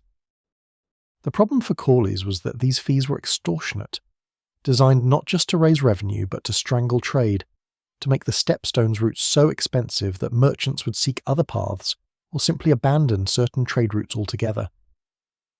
For most Westerosi lords, this was an annoyance at worst, a matter of some lost tax revenue or higher prices for exotic goods. But for Corlys, whose wealth was built on trade, whose ships constantly sailed these waters carrying goods between Westeros and Essos, it was a direct threat to everything he had built. His commercial empire depended on the free flow of trade, on the ability to move goods quickly and cheaply between markets, and the Triarchy was destroying that. He brought the problem to King Viserys, who had ascended to the Iron Throne after old King Jaehaerys finally died. Corlys explained the situation, detailed how the Triarchy was disrupting trade, how their actions were costing the crown tax revenue, how they represented a threat not just to commerce, but to Westerosi interests more broadly. If the Triarchy was allowed to establish permanent control over the Stepstones, he argued, they would effectively control access to Westeros from the east, could threaten the realm itself if they chose to ally with enemies, or simply deny passage to Westerosi ships. But Viserys was not convinced, or perhaps was simply unwilling to commit resources to what he saw as a foreign problem. The Stepstones were not part of the Seven Kingdoms. The Triarchy had not attacked Westeros directly. The disruption to trade, while real, was not severe enough to justify the cost of military intervention. Viserys had other concerns, domestic issues and court politics that occupied his attention. He dismissed Corlys's warnings, suggested that the Master of Ships was exaggerating the problem, perhaps hinted that Corlys's real concern was his own profits rather than the realm's interests. This refusal, this dismissal of a legitimate threat because it didn't fit the king's priorities, must have infuriated Corlys. Here was the crown again failing to act, again showing weakness or indifference, again leaving House Velaryon and its interests unprotected despite Corlys's decades of loyal service.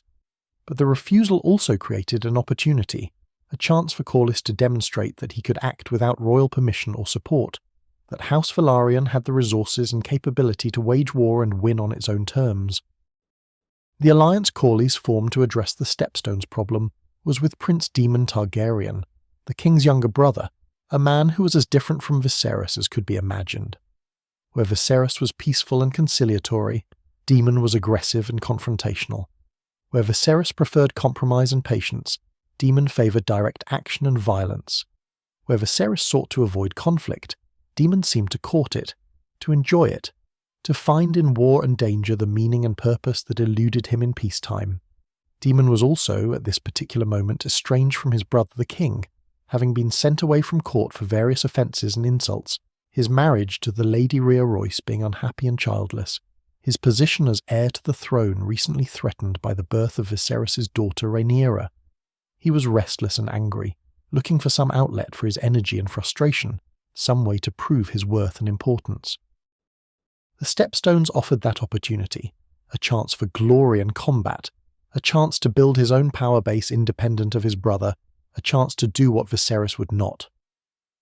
The partnership between Corlys and Daemon was in some ways unlikely, a meeting of very different personalities and backgrounds. Corlys was a merchant prince, a man who had built his power through patient accumulation and careful calculation, who understood that war was expensive and should only be undertaken when absolutely necessary and with clear objectives. Daemon was a warrior prince, a man who lived for combat and glory, who rode Caraxes the Bloodworm and wielded the Valyrian steel sword Dark Sister with deadly skill, who seemed to view conflict as its own reward rather than as a means to an end. But they shared important things as well. Both had been frustrated by Viserys' weakness and indecision. Both believed they deserved more recognition and power than they had received. Both were willing to take risks, to act boldly rather than waiting for permission or approval. And both understood that the Stepstones campaign could serve their interests in ways beyond simply clearing pirates from shipping lanes. For Corlys, success would demonstrate Velaryon power, and Viserys' error in refusing to act. For Daemon, it would prove his worth as a military commander, and potentially create a power base independent of the crown. The campaign they launched was substantial in scale, far more than a mere anti-piracy operation. Corlys committed much of the Velaryon fleet to the effort, hundreds of ships carrying thousands of men, equipped with siege weapons and supplies for a sustained campaign. This represented an enormous investment, not just in gold but in the ships and sailors that were normally employed in profitable trade. Every month these ships spent fighting in the Stepstones was a month they weren't carrying cargo, wasn't generating revenue. The cost in lost profits alone was staggering, quite apart from the direct expenses of paying soldiers and maintaining military operations. Daemon brought Caraxes, his dragon, a creature of blood-red scales and a lean, serpentine build that made it faster and more maneuverable than larger dragons. Caraxes was fierce and aggressive, matching Daemon's own temperament, willing to attack at the slightest provocation. The dragon gave the Alliance a weapon that the Triarchy could not match, the ability to strike from the air with fire that could destroy ships and fortifications that would be impervious to conventional assault. The enemy they faced was formidable. The Triarchy had fortified the Stepstones extensively, building strongholds on the larger islands, positioning catapults and scorpions to threaten both ships and dragons. Their fleet was large and well commanded, their sailors experienced, their captains cunning. And leading their forces was a man who became known as Kragas Drihar, called the Crab Feeder, an admiral whose tactics were as brutal as they were effective. The Crab Feeder earned his grim nickname through his treatment of captives and those who resisted Triarchy authority. He would stake prisoners on beaches at low tide, leaving them to drown slowly as the tide came in, or to be eaten by crabs if they survived the rising water. This cruelty served a purpose beyond simple sadism. It terrified sailors and merchants, made them fear capture more than death in battle, encouraged surrender rather than resistance. It created a reputation that made the Triarchy's threats credible, that made people believe that cooperation was the only rational choice. The war that Corlys and Daemon waged against the Crab Feeder and the Triarchy lasted for years, grinding on through seasons and setbacks, through victories that proved temporary and defeats that were costly. This was not the kind of swift, decisive campaign that songs celebrate, where battles are won in an afternoon and enemies crushed in a single stroke. This was slow, difficult, frustrating war, the kind that tests patience and resolve, that grinds down resources and morale, that makes men question whether the objective is worth the cost. Naval warfare in the Stepstones was particularly challenging. The islands were rocky and treacherous, full of hidden reefs and dangerous currents, offering countless places for enemy ships to hide or lay ambush. The Triarchy knew these waters intimately, had spent years mapping and fortifying them, understanding where channels could be blocked and where vulnerable ships could be trapped. Velaryon ships, for all their quality and their captain's skill, were operating in hostile waters where every advantage favoured the enemy. The battles were often inconclusive, fought in narrow channels between islands where superior numbers meant little, where a few well-positioned ships could hold off a much larger force. Velaryon vessels would engage Triarchy ships in running fights that could last for hours, neither side able to gain decisive advantage, both suffering losses without achieving clear victory. Ships were sunk by ramming or fire, by lucky shots from catapults that smashed through hulls or toppled masts. Sailors died in the chaos of boarding actions, fighting hand-to-hand on blood-slicked decks, or drowned when their ships went down in waters too deep or violent to permit rescue.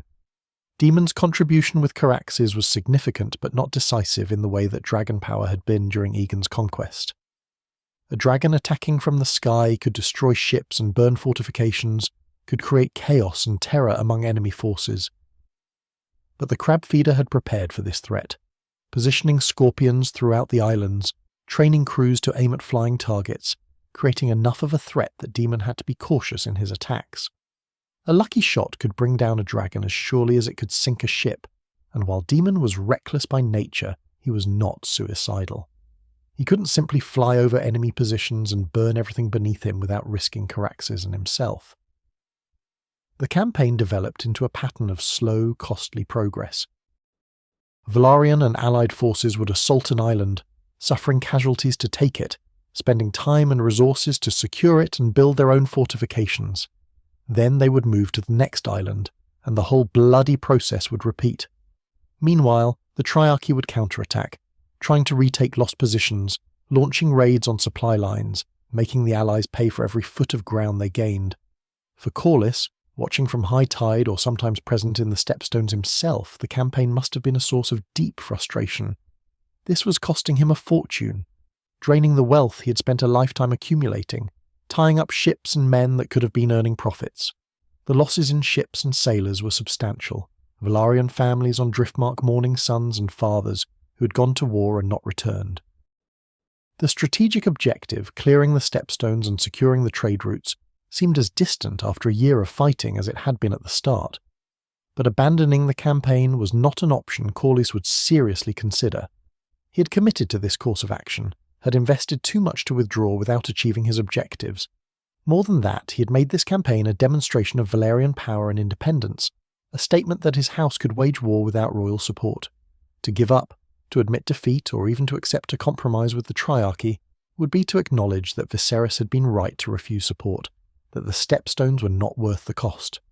Corlys's pride and his strategic sense both demanded that he continue, that he find a way to win despite the difficulties. Daemon's motivations for continuing were perhaps different but equally strong. He had declared himself king of the narrow sea and the Stepstones, had claimed these islands as his own realm independent of his brother's crown. This was partly theatre, partly a genuine attempt to build a power base that would make him matter in Westerosi politics regardless of Viserys' attitude toward him. But it meant that Daemon too could not simply walk away from the campaign. His crown, such as it was, his claim to kingship, depended on actually controlling the territory he claimed. Failure in the Stepstones would make him look foolish, would undermine whatever political position he hoped to build. The turning points in the war, when they came through a combination of persistence and adaptation. Velaryon forces learned the waters around the Stepstones, developed their own understanding of the reefs and currents, began to match the Triarchy's knowledge of the terrain. They adapted their tactics, using smaller, more maneuverable vessels in the narrow channels, developing new approaches to combined arms operations where ships, land forces, and dragon power worked together more effectively. Daemon became bolder in his use of Caraxes as the campaign progressed, perhaps driven by frustration, or perhaps simply learning through experience how to attack effectively while minimizing risk. The dragon raids became more devastating, targeting not just ships and fortifications, but also supply depots and command centers, disrupting the Triarchy's ability to coordinate their defense. The psychological impact of these attacks was substantial, the constant threat of fire from the sky wearing down enemy morale, making their positions feel vulnerable even when they were technically well defended. The crabfeeder himself was eventually killed in battle, the exact circumstances varying depending on which account one reads, but his death removed a leader who had been effective and feared, whose loss created confusion and weakened resolve among Triarchy forces. Other commanders tried to continue the resistance, but the Alliance's advantages in resources and determination eventually told. One by one, the fortified islands fell to Velaryon assault. One by one, enemy fleets were destroyed or driven off. The Stepstones, slowly and at terrible cost, came under the control of Daemon and Corlys. The victory, when it finally came, was real but incomplete. The Stepstones were taken, the Triarchy defeated and expelled. The shipping lanes were open again. Trade could flow without extortionate fees or constant threat of seizure. Daemon could style himself king of the narrow sea with some justification, having actually conquered the territory he claimed. Corlys had demonstrated that House Velaryon could wage and win a major war without royal support, that his wealth and his fleet were not just tools of commerce, but instruments of real military power. But the cost had been staggering. Years of war, thousands of men lost, hundreds of ships sunk or damaged beyond repair. The fortune that Corlys had spent on the campaign was enormous, enough to beggar most great houses, sustainable only because Velaryon wealth was so vast to begin with. The trade that had been disrupted during the war would take time to recover, relationships with merchants and foreign partners strained by the uncertainty and danger, and the Stepstones themselves, while now under Allied control, would require ongoing military presence to hold, an expense that would continue indefinitely. The political outcome was also more ambiguous than Corlys might have hoped. Viserys eventually welcomed Daemon back to court, the brothers reconciling in the way that family members often do, past conflicts set aside or at least suppressed. Daemon's kingdom in the Stepstones was not recognised as independent, but was effectively incorporated back into Targaryen domains, Daemon giving up his crown in exchange for restoration to favour. This reconciliation left Corlys somewhat aside, having provided the bulk of the resources for the campaign but not receiving the political benefits he might have expected. The war had proven several things, though perhaps not all of them comfortable for those who had waged it. It had proven that Corlys and House Velaryon had real power, could act independently when necessary, could wage war on a scale that few other houses could match. It had proven that Daemon was a capable military commander when given clear objectives and sufficient resources, that his reputation for recklessness didn't prevent him from achieving results. It had proven that the Crown's refusal to address the Stepstones problem had been short-sighted, that the threat was real and had required substantial effort to overcome, but it had also proven that war, even victorious war, was costly in ways beyond simple finances. The human cost in lives lost and families broken could not be measured in gold dragons or silver stags. The strain on House Velaryon's resources and operations would take years to fully recover from. The independence that Corlys had demonstrated came at a price in relationships and alliances, in the complexity of his position relative to the crown and to other great houses. For Corlys personally, the war seems to have been a transforming experience, shifting him from a merchant and administrator into a war leader, a man who had commanded in actual battle, rather than just managing fleets from safety of port. He had seen combat firsthand, had made decisions that sent men to their deaths, had experienced the chaos and uncertainty of military operations where perfect plans dissolved into confusion and improvisation. This experience would serve him in the years ahead, would inform his counsel and his decisions, would make him more than just a wealthy lord, but a figure of real consequence in the military and political affairs of the realm. The relationship between Corlys and Daemon that was forged in this campaign was also significant, a bond between men who had fought together, who had shared danger and frustration and eventual victory. They were very different in temperament and background, but they had proven they could work together effectively, could combine their different strengths toward common objectives. This relationship would matter in the years ahead, would influence both men's choices and alliances, would become one of the factors shaping the great conflicts that were still to come. When Corlys returned to Driftmark after the war, when he surveyed the costs and the gains, the losses and the victories, he must have reflected on what had been achieved and what it meant for his house's future. The Stepstones were won, trade was flowing again, Velaryon power was demonstrated and proven. But his children were growing up in a realm where their position remained uncertain, where their claims to recognition and power were not assured. The great Game of Thrones continued, with higher stakes than ever, and House Velaryon was now committed to playing it with everything they had, every resource and advantage they could muster. The sea had been their domain for generations, but now they had proven they could fight and win on land as well, had earned their place among those who would shape the realm's destiny through fire and blood, as well as through silver and sail. The children that Corlys and Rhaenys had brought into the world carried the weight of their parents' ambitions and the complexity of their family's position from the moment they were born. Lena and Lenor Velaryon were blessed with every advantage that birth could provide: the silver hair and purple eyes of Valyria, the wealth of the richest house in Westeros, the prospect of dragons and power and positions of influence.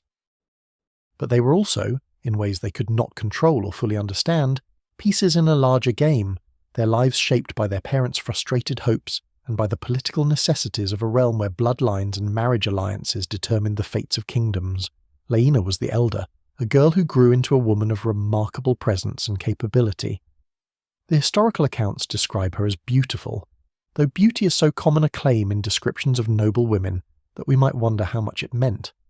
What seems more significant is that she was strong-willed and intelligent, qualities that showed themselves early and persisted throughout her short life.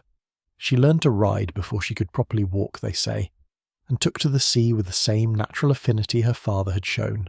She was educated by maesters in history and language and mathematics, but she also learned from her parents, from Corlys about the world beyond Westeros, and from Rhaenys about the exercise of power and the navigation of court politics. But Laena's defining characteristic, the thing that would shape her life more than any other single factor, was her bond with Vhagar, the ancient dragon who had been ridden by Queen Visenya during the Conquest, who had burned and terrified for decades, who had grown to such enormous size that she was among the largest dragons that had ever lived. This creature accepted Lena as her rider when the girl was still quite young. The exact age varies in the telling, some accounts suggesting Lena was barely 15 when she claimed Vhagar, others placing her younger still. But what matters is that she succeeded in bonding with a dragon that might have killed her, that many grown warriors would have feared to approach. Vhagar was enormous by this time, her scales bronze and green, scarred from decades of battle and life, her wingspan so vast that her shadow could cover entire villages. She was old and somewhat slow compared to younger dragons, but her size meant that what she lacked in speed she made up for in sheer power and the terror she inspired. To see Vhagar rise into the sky was to see a mountain take flight, to witness something that seemed impossible, that defied the natural order in ways that even other dragons did not quite match. For Laena to claim such a dragon spoke to her courage and her will, to something in her that matched Vhagar's ancient strength. The bond between them seems to have been deep, dragon and rider understanding each other in ways that went beyond training or commands. Lena was not afraid of Vhagar, and Vhagar responded to this fearlessness with acceptance, and perhaps even affection, as much as dragons can be said to feel such things. Together they would fly, over Driftmark and beyond, Laena experiencing the world from Dragonback the way her father had experienced it from ship's deck, seeing the vastness and variety of lands and seas spread below her. There was a moment early in Laena's life when she might have taken a very different path, when King Viserys considered her as a potential bride for himself after his first wife died. Laena would have been very young at this time, perhaps only 12 years old, and the prospect of such a marriage must have been both flattering and disturbing to her family. On one hand, to marry the king would be an extraordinary elevation for House Velaryon, would place their blood directly on the Iron Throne in a way that Rhaenys' exclusion from the succession had denied them. On the other hand, Laena was a child, and Viserys was a man past 40, and the marriage would have been based purely on political calculation, rather than any consideration of compatibility or affection. In the event, Viserys chose differently, marrying Alicent Hightower instead, a decision that would have profound consequences for the realm, but which left Laena free to pursue her own path. That path eventually led to marriage with Prince Daemon Targaryen, Corlys' ally from the Stepstones War, a man who was himself complicated and controversial, whose previous marriage had ended with his wife's mysterious death, who had been exiled and recalled and exiled again from court for various offences against decorum and his brother's patience. The marriage between Laena and Daemon seems to have been, surprisingly given the circumstances and the characters involved, relatively happy. They were well matched in some ways, both strong-willed and unconventional, both dragon riders who understood the freedom and power that came with that bond, both willing to live outside the normal patterns of Westerosi nobility. Daemon had mellowed somewhat from his younger years, or perhaps had simply found in Laena a partner who could match his intensity rather than being overwhelmed by it.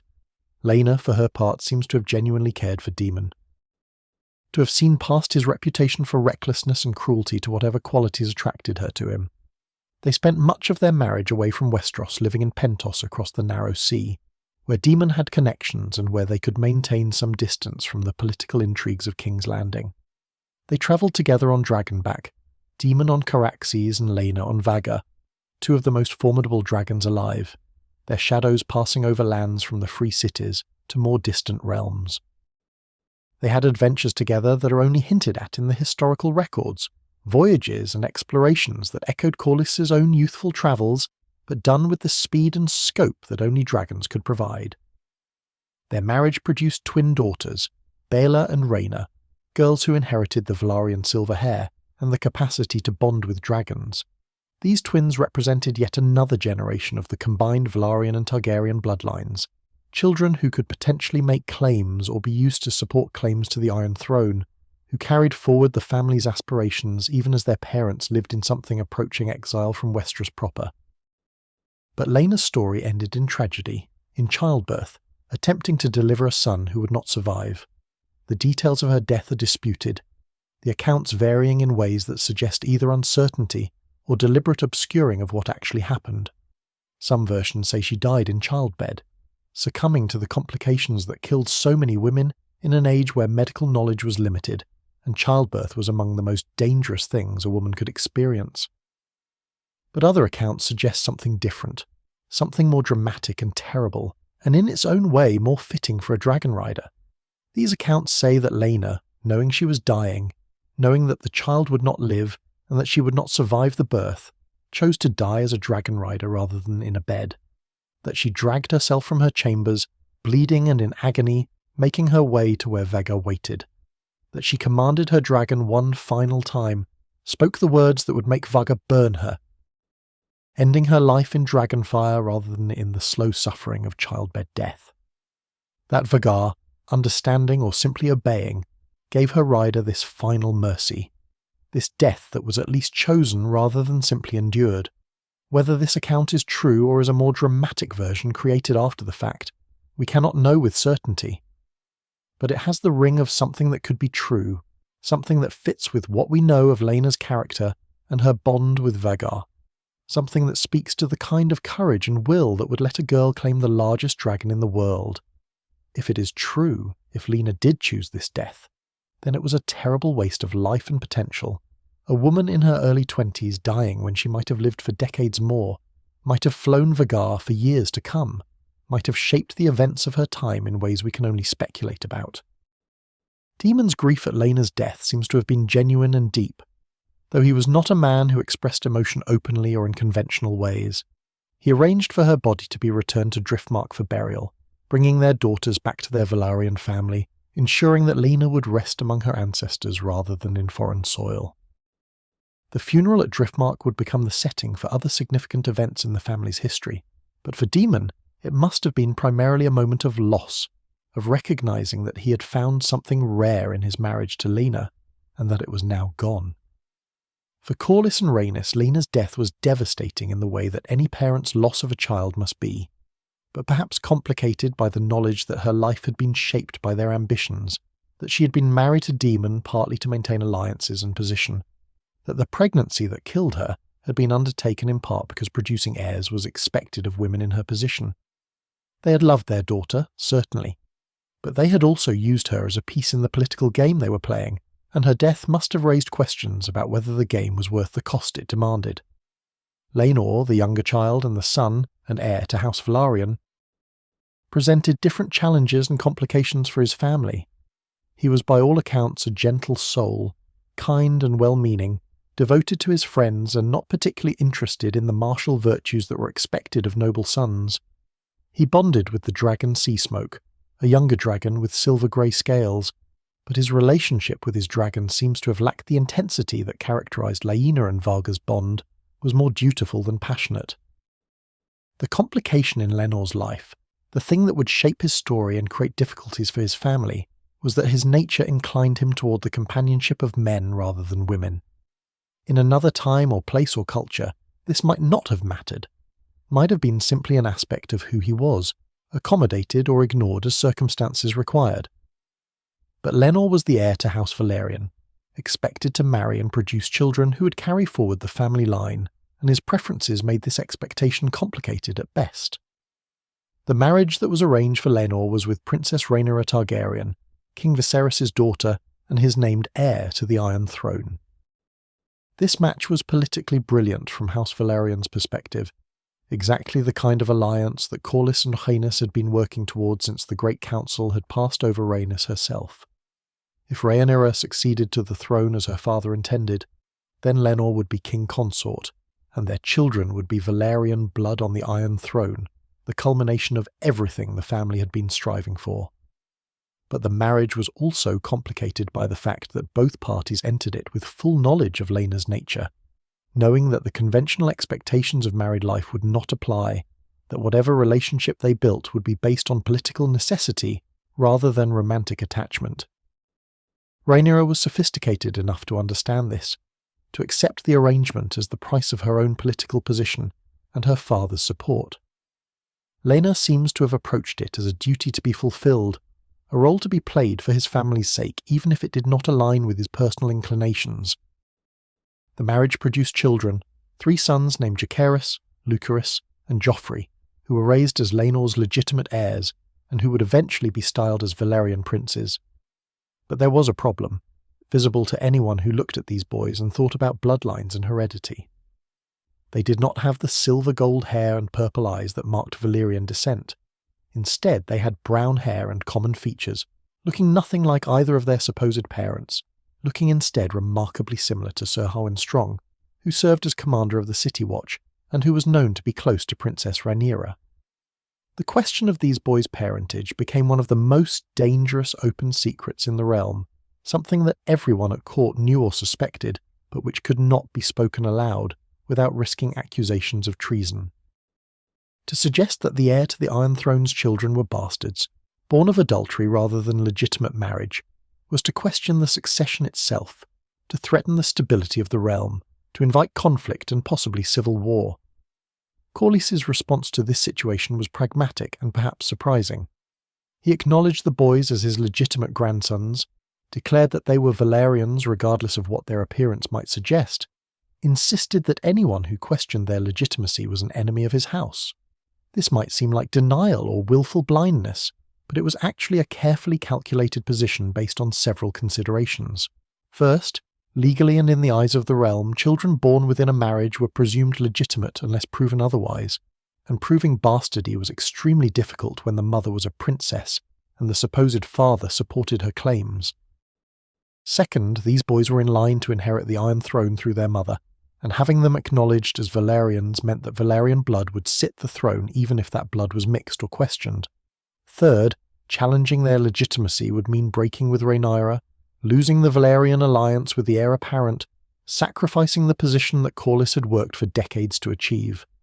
So Corlys insisted fiercely and publicly that Jacaerys and Lucerys and Joffrey were his grandsons, that they would inherit Driftmark after Laenor, that anyone who suggested otherwise was speaking treason. This position was maintained despite the obvious evidence, despite the whispers and the jokes, despite the fact that many lords privately believed the boys were bastards. Corlys staked his reputation and his house's honour on their legitimacy, and he had enough power and wealth that most people were unwilling to openly challenge him. Laenor himself seems to have accepted this arrangement, seems to have been content to acknowledge these children as his own, even if he had not fathered them. He was kind to the boys, involved in their upbringing, provided the presence of a father figure, even if the biological reality was more complicated. His relationship with Rhaenyra was apparently cordial, if not passionate, a partnership based on mutual understanding and shared political interest, rather than on conventional marital bonds. But Laena's own life was lived largely apart from these dynastic considerations, focused on his friendships and companions, on the men whose company he preferred. Chief among these was Sir Carl Corrie, a knight who served in Laena's household and who was widely known to be his lover, their relationship being another of those open secrets that court society simultaneously acknowledged and pretended not to notice. Laena made little effort to hide his preferences, seemed to feel that having fulfilled his duty by marrying and acknowledging heirs, he was entitled to live as he chose in other respects. This situation created tensions that simmered beneath the surface of court life, waiting for some catalyst to bring them into open conflict. The Greens, those who supported King Viserys' son Aegon as his rightful heir over his daughter Rhaenyra, used the question of the boy's parentage as ammunition, suggesting that Rhaenyra was unfit to rule, that her children were bastards who could not inherit, that the succession should pass to Aegon, whose legitimacy was unquestioned.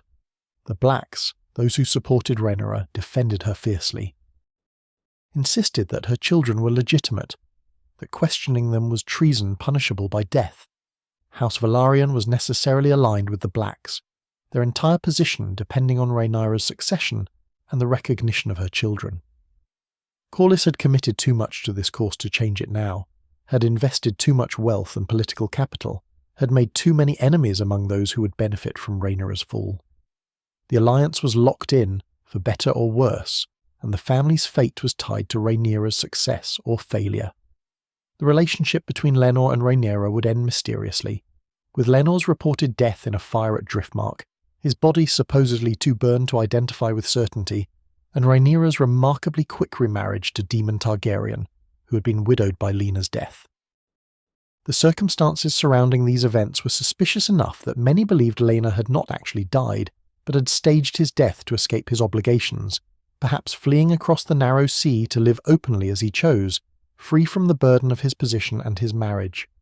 Whether this was true, whether Laena lived out his days in freedom somewhere beyond Westeros, or whether he actually died as reported, we cannot know with certainty.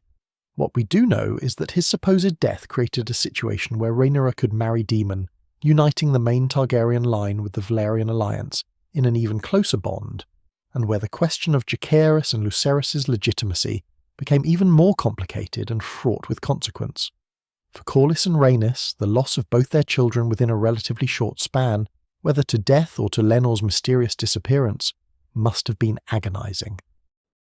They had raised these children with every advantage, had positioned them for influence and power, had seen Laena fly the greatest dragon in the world, and Laenor marry the heir to the throne.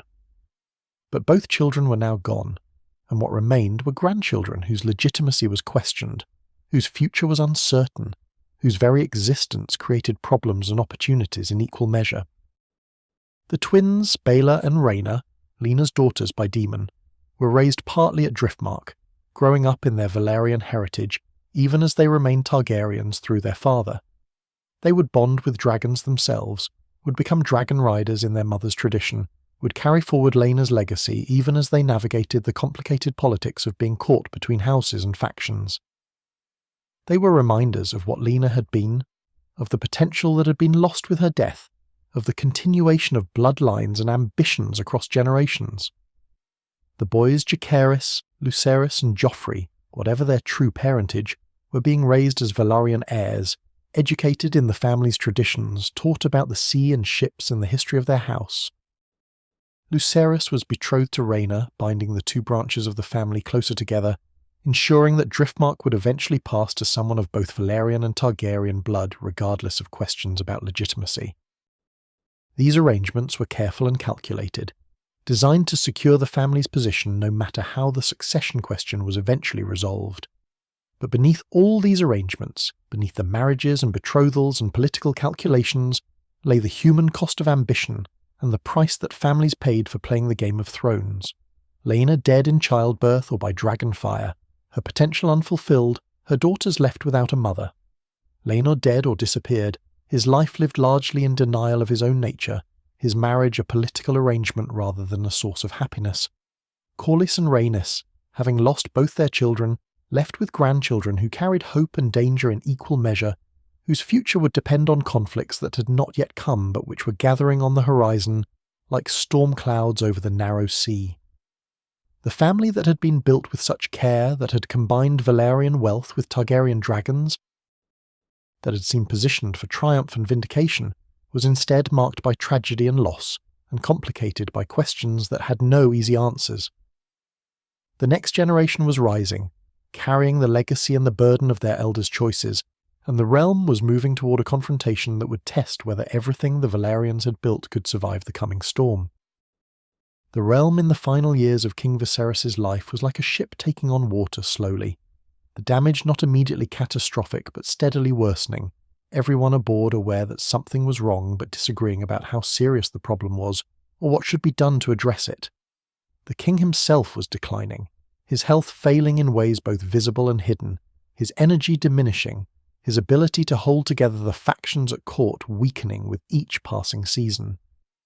And as Viserys weakened, the question that had hung over the realm for years became increasingly urgent and impossible to ignore. Who would succeed him? Who would sit the Iron Throne when he finally died? Viserys had named his daughter Rhaenyra as his heir years before, had required all the great lords to swear oaths acknowledging her as the rightful successor to the throne. This had been done formally and publicly, with ceremony and weight, the lords kneeling before the princess and speaking the words that bound them to support her claim. Among those who had sworn was Corlys Velaryon, who had every reason to support Rhaenyra's succession, given that her children, whatever their true parentage, were nominally his grandsons, and would carry Velaryon blood to the throne.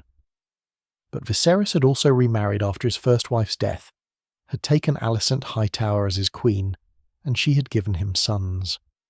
Aegon was the eldest of these, a boy who by traditional Westerosi customs had a strong claim to the throne simply by virtue of being the king's firstborn son. After Aegon came Aemond, another son, and Daeron, and a daughter Helaena. These children were unquestionably legitimate, their parentage beyond dispute, their Targaryen heritage clear in their silver hair and purple eyes. The existence of these younger children created a situation where the realm had two potential lines of succession, both with legitimate arguments to support them. One argument emphasised Viserys' stated will and the oaths that had been sworn to Rhaenyra, the importance of honouring the king's chosen succession and maintaining stability through continuity of declared policy. The other argument emphasised tradition and custom, the preference for male heirs that had governed Westerosi succession for thousands of years, the precedent set by the Great Council that had passed over Rhaenys in favour of Viserys himself. These were not merely abstract legal questions. They touched on fundamental issues about power and legitimacy, about whether the king's word could override custom, about whether oaths sworn under pressure should be binding, about the role of women in governance, and whether a queen regnant could effectively rule a realm where military power was so important. Different lords and different factions had different answers to these questions, and their answers aligned suspiciously well with their own interests and positions. The court had divided into factions that would eventually be called the Greens and the Blacks, taking their colours from a tournament where Queen Alicent had worn green and Princess Rhaenyra had worn black. The Greens supported Aegon's claim, arguing that tradition and stability required a male heir, that Rhaenyra's children's questionable legitimacy made her line unsuitable to rule, that the realm would not accept a queen regnant regardless of what oaths had been sworn. The Blacks supported Rhaenyra, insisting that the king's word was law, that oaths must be honoured, that Rhaenyra had been groomed for rule and was perfectly capable of governing. Behind these positions were powerful families pursuing their own interests. The Greens were led by House Hightower, Queen Alicent's family, who would gain enormous influence if Aegon became king. They were supported by other houses who saw advantage in backing a male claimant, who worried about the precedent of a queen regnant, or who simply disliked Rhaenyra and those allied with her. The Blacks were centred on Rhaenyra herself and her husband Daemon, and crucially they had the support of House Velaryon, whose wealth and fleet made them indispensable to any serious bid for power. Corlys's position in this developing crisis was complex and had been shaped by decades of careful political manoeuvring and frustrated ambition. His wife Rhaenys had been passed over for the succession a generation earlier, denied her rightful place as queen in favour of Viserys. Now history seemed to be repeating itself, with Rhaenyra facing similar opposition based primarily on her gender. For Corlys to support the Greens would be to validate the decision that had hurt his own family, to accept that women could not rule regardless of their claims or capabilities. More pragmatically, Corlys's grandchildren, the boys Jacaerys and Lucerys, were Rhaenyra's sons and heirs. If Rhaenyra became queen, they would be princes of the realm, would inherit the Iron Throne after her, would place Velaryon blood on the throne in a way that the family had been pursuing for generations. If Aegon became king instead, these boys would be relegated to lesser positions, their potential claims invalidated. And worse, the questions about their legitimacy might be used to strip them of even their Velaryon inheritance. So Corlys had no real choice, not if he wanted to see his life's work and his family's ambitions fulfilled. He committed House Velaryon fully to Rhaenyra's cause, declared for the Blacks without reservation, made it clear that the wealth and power of Driftmark would support her claim against any challenger. This was not merely a formal declaration. It meant practical commitments of resources and planning, preparation for the possibility that the succession would be contested by force rather than settled peacefully. The Velaryon fleet was the most obvious and important asset that Corlys brought to Rhaenyra's cause. It was still the most powerful naval force in Westeros, hundreds of ships commanded by experienced captains, sailors who had been trained in Velaryon traditions and who were loyal to the house that employed them. Control of the seas would be crucial in any conflict, allowing rapid movement of forces, enabling or preventing trade, threatening coastal positions. The Greens had no comparable naval power, no way to challenge Velaryon dominance of the waters around Westeros. Beyond the fleet, Corlys brought wealth that could buy soldiers and supplies, could sustain a war effort over months or years if necessary. The Velaryon commercial empire generated revenues that rivaled the crown's own income, and Corlys was prepared to spend that wealth in support of Rhaenyra's claim. He had proven during the Stepstones War that he could sustain military operations on a large scale, could manage the logistics of keeping armies in the field, could make the hard decisions about resource allocation that warfare demanded. But perhaps as important as ships and gold was the legitimacy that Velaryon support lent to Rhaenyra's cause. House Velaryon was ancient and respected, their Valyrian heritage giving them prestige that newer houses lacked. Their support signalled that Rhaenyra's claim was serious, that powerful and competent people believed in it, that this was not merely a factional dispute but a legitimate succession backed by one of the realm's greatest houses. Rhaenys's position in all of this was particularly poignant. She had been denied the throne herself, had lived her entire adult life as the queen who never was, watching less qualified men rule while she was relegated to the sidelines. Now she had the opportunity to support another woman's claim, to fight for the principle that women could and should rule if they had the best claim. But this also meant potentially going to war, risking everything her family had built, seeing her grandchildren endangered by conflicts that might have been avoided through compromise or acceptance of Aegon's claim. The accounts suggest that Rhaenys supported Rhaenyra's cause, but perhaps with more reservations than Corlys felt. She understood the costs of war in ways that Corlys, for all his experience in the Stepstones, might not fully appreciate. She knew that dragons fighting dragons would be catastrophic, that the weapons that had united the Seven Kingdoms could just as easily tear them apart. She had Meleys, the Red Queen, one of the swiftest and most formidable dragons alive, and she knew that she might be called upon to ride into battle, to use dragonfire against other Targaryens, to participate in a kinslaying that would stain all involved. The younger generation of Velaryons and their connected Targaryens were also preparing for what might come. Jacaerys, the eldest of Rhaenyra's sons, was being groomed for leadership, learning warfare and governance, understanding that he would need to fight for his mother's crown and eventually for his own succession. He had bonded with a dragon named Vermax, a young dragon but growing quickly, giving him the power that only dragon riders possessed. He was serious and capable, by all accounts, aware of the questions about his parentage, but determined to prove himself worthy regardless of whispers and doubts. Lucerys, the second son, had claimed Arax, another young dragon, and was betrothed to Rhaena, binding the Velaryon and Targaryen lines even closer together. He was designated as heir to Driftmark, the future Lord of the Tides, meant to inherit the Velaryon fleet and commercial empire. This succession plan was important strategically, ensuring that Driftmark would remain allied to the crown under Rhaenyra's rule, that the fleet would continue to serve her interests even after Corlys's death. Baela and Rhaena, the twin daughters of Lena and Daemon, had also bonded with dragons. Baela claimed Moondancer, a small but swift dragon, while Rhaena's dragon was younger and not yet large enough to ride. The twins were being raised between Driftmark and Dragonstone, learning both Velaryon and Targaryen traditions, prepared for roles that would make them valuable pieces in the political games their elders were playing. They carried their mother's legacy, were reminders of Laena's courage and capability, and they seemed determined to prove themselves worthy of that heritage. The preparations for potential conflict were not merely military. Corlys and Rhaenyra worked to secure alliances with other great houses, sending envoys and making promises, trading commitments and favours to build a coalition that could stand against the Greens. Some houses were easy to secure, their interests aligning naturally with Rhaenyra's cause or their long-standing friendships with House Velaryon, making them reliable allies. Others were more difficult, requiring careful negotiation and significant concessions. The Starks in the north were approached and eventually committed to support Rhaenyra, honouring oaths their ancestors had sworn and maintaining the traditional Stark reliability in keeping their word. The Arryns in the Vale, connected to Rhaenyra through her mother who had been an Arryn, also declared for her cause.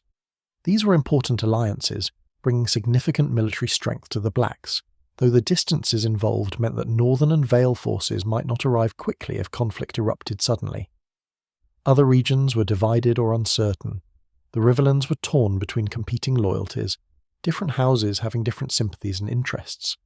The Stormlands and the Reach would largely support the Greens, seeing advantage in backing Aegon, or simply preferring male succession on principle. The Westerlands under House Lannister were calculating their position carefully, as Lannisters always did, weighing which side offered better prospects for advancing their own interests. Dorne remained independent and aloof from these conflicts, as they had since refusing to join the Seven Kingdoms during Aegon's conquest. The Dornish had no stake in who sat the Iron Throne, no reason to involve themselves in what they saw as Targaryen family drama. This neutrality meant that neither side could count on Dornish support, but also that neither had to worry about Dornish interference. As these preparations and manoeuvres continued, King Viserys declined further, his illness progressing to the point where he could no longer effectively govern, where he spent much of his time in his chambers, tended by maesters who could ease his pain but could not cure him. The realm essentially governed itself during this period, the small council managing day-to-day affairs while the factions positioned themselves for the succession struggle that everyone knew was coming. Corlys continued his duties as master of ships throughout this period, maintaining the fleet, managing maritime affairs, providing the stability in his area of responsibility that the realm desperately needed. But he was also preparing for war, ensuring that Valyrian ships were maintained and supplied, that captains were ready to move quickly when orders came, that the infrastructure existed to support military operations on a scale that would dwarf even the Stepstones campaign. High Tide during these tense years was simultaneously a palace and a fortress, a centre of culture and a military headquarters. The treasures that Corlys had accumulated over his lifetime still filled its halls, reminders of voyages and achievements in times of peace. But now there were also war councils, meetings where strategy was discussed and plans were made, where maps were studied and resources were allocated. The household had expanded to include military advisors and experienced captains, men who had fought in the Stepstones or in other conflicts, whose expertise would be crucial if war came. The atmosphere must have been strange, this combination of wealth and culture with the preparation for violence, the juxtaposition of beautiful things accumulated over generations with the planning for battles that might destroy everything. Corlys was old by this point, in his 60s or 70s depending on exactly when he'd been born, a man who had lived an extraordinarily full life and who might reasonably have hoped to spend his final years in peace and comfort. Instead, he was preparing for the largest war Westeros had seen since the Conquest, a conflict that would pit dragon against dragon and brother against sister, that would test whether everything he had built could survive the coming storm. Rhaenys too must have felt the weight of these preparations, the knowledge that her dragon and her courage would be tested in ways they had never been before. Meleys was a magnificent creature, swift and fierce.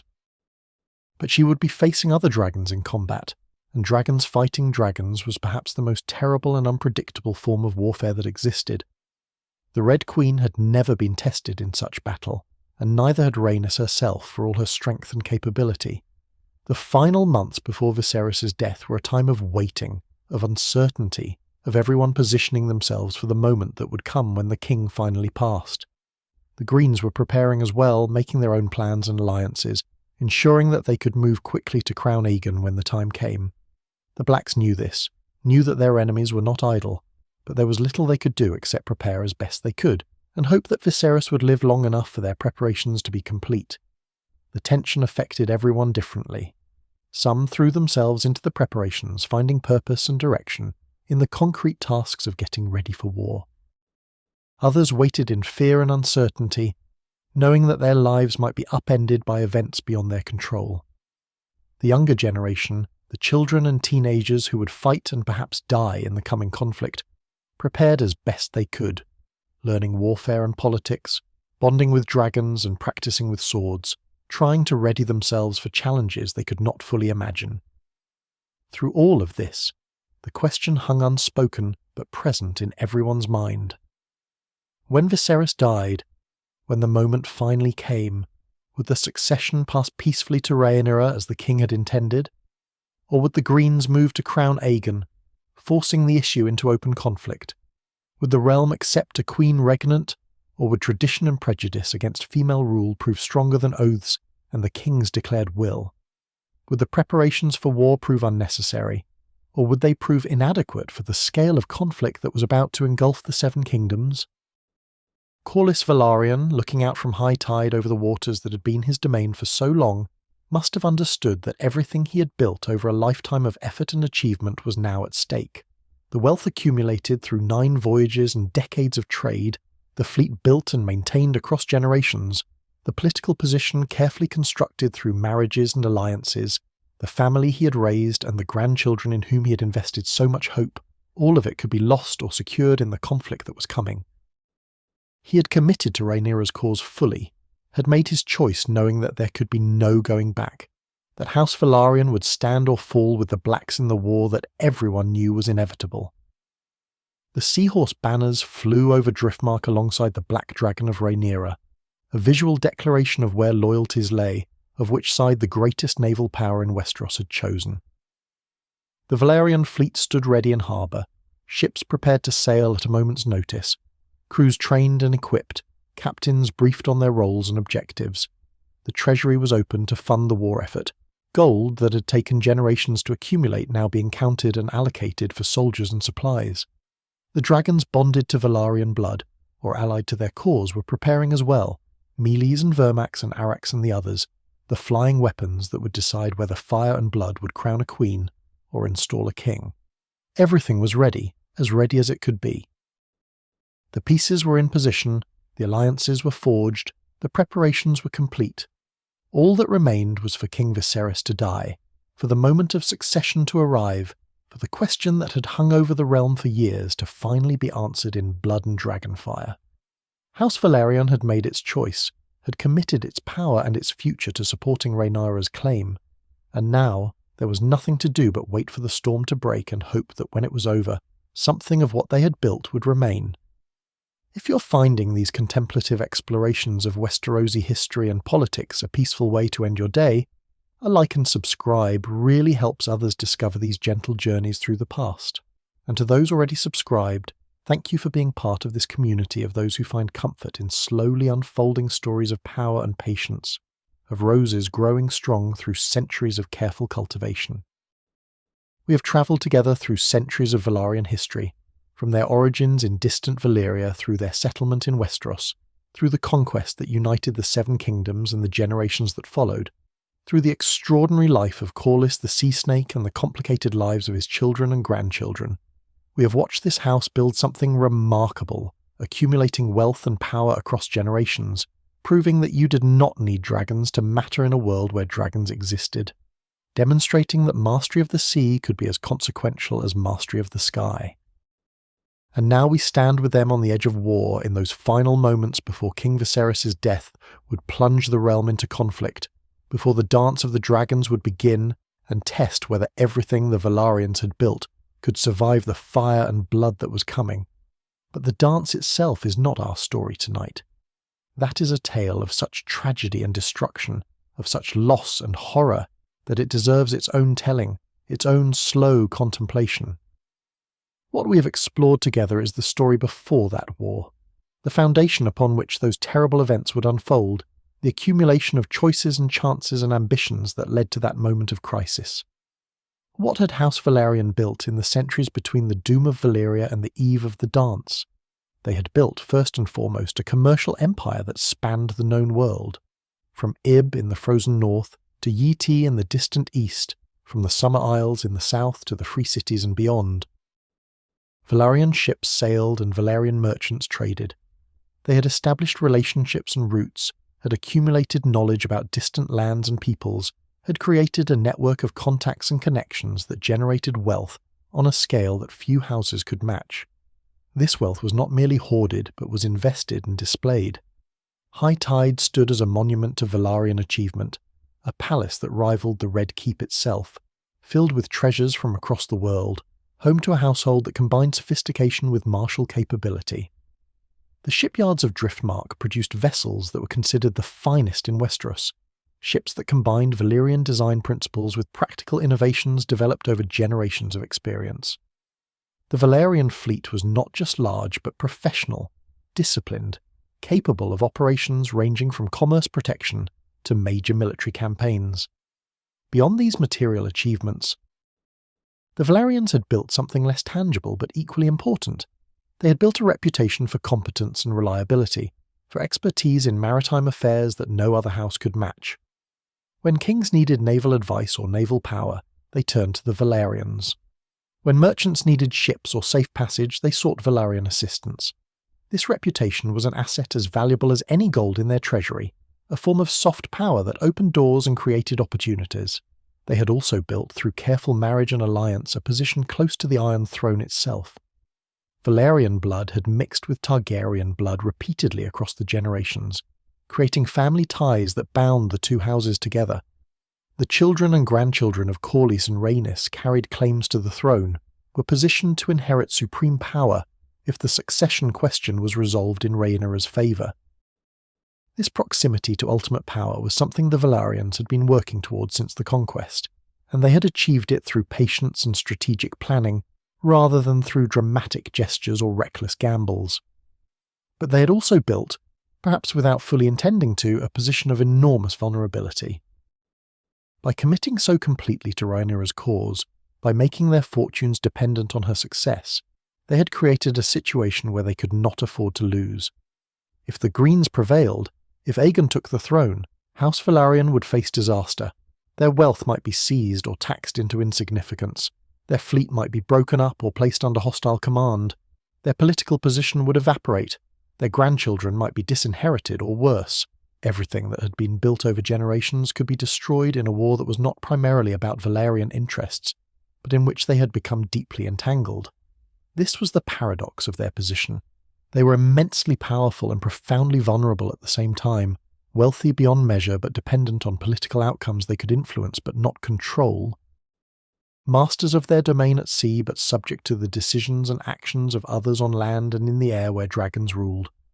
The careful accumulation of centuries had brought them to this precipice, and now they would discover whether their foundation was strong enough to survive what was coming. The theme of the sea runs through everything about House Velaryon, shapes their identity in fundamental ways. The sea was where they made their fortune, sailing to distant lands and bringing back goods that others could not acquire. The sea was their domain, where they were supreme, where their expertise and their fleet gave them advantages that no one else could match. The sea was their teacher, instructing them in patience and careful planning, in the understanding that storms could not be fought but only endured, that success came through skill and knowledge rather than through brute force. But the sea was also, in a sense, a limitation. It kept them connected to the wider world beyond Westeros, gave them perspective and knowledge that more insular houses lacked, but it also meant that they were not fully Westerosan in the way that other great houses were. They maintained their Valyrian identity more consciously than the Targaryens did, spoke High Valyrian in their halls, married to preserve their distinctive features, thought of themselves as inheritors of a lost civilization rather than as natives of the land where they had lived for centuries. This dual identity, simultaneously Westerosi and Valyrian, maritime and noble, commercial and martial, gave House Velaryon a unique character but also created tensions. They were respected but perhaps not entirely trusted by houses who saw trade as somehow beneath noble dignity. They were powerful, but not in the same way that houses with great armies or ancient fortresses were powerful. They had dragons through marriage but were not themselves dragonlords in the way the Targaryens were. They existed in a space between categories, and this ambiguity was both a strength and a source of uncertainty. Corlys himself embodied these complexities and contradictions. He was the merchant prince who had sailed to the ends of the earth and brought back unimaginable wealth.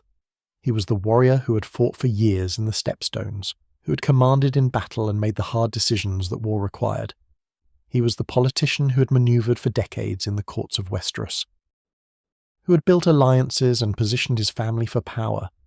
He was the lord who had raised a palace rivaling any in the realm, who had accumulated treasures and knowledge and maintained traditions stretching back to Valyria.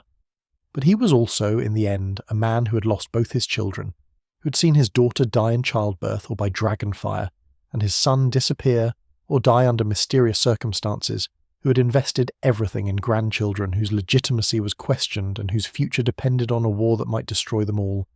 He had achieved extraordinary things and had paid extraordinary prices, and now in his old age he faced the possibility that it might all have been for nothing, that the war to come might undo everything he had built. Rhaenys, the queen who never was, carried her own burdens and contradictions.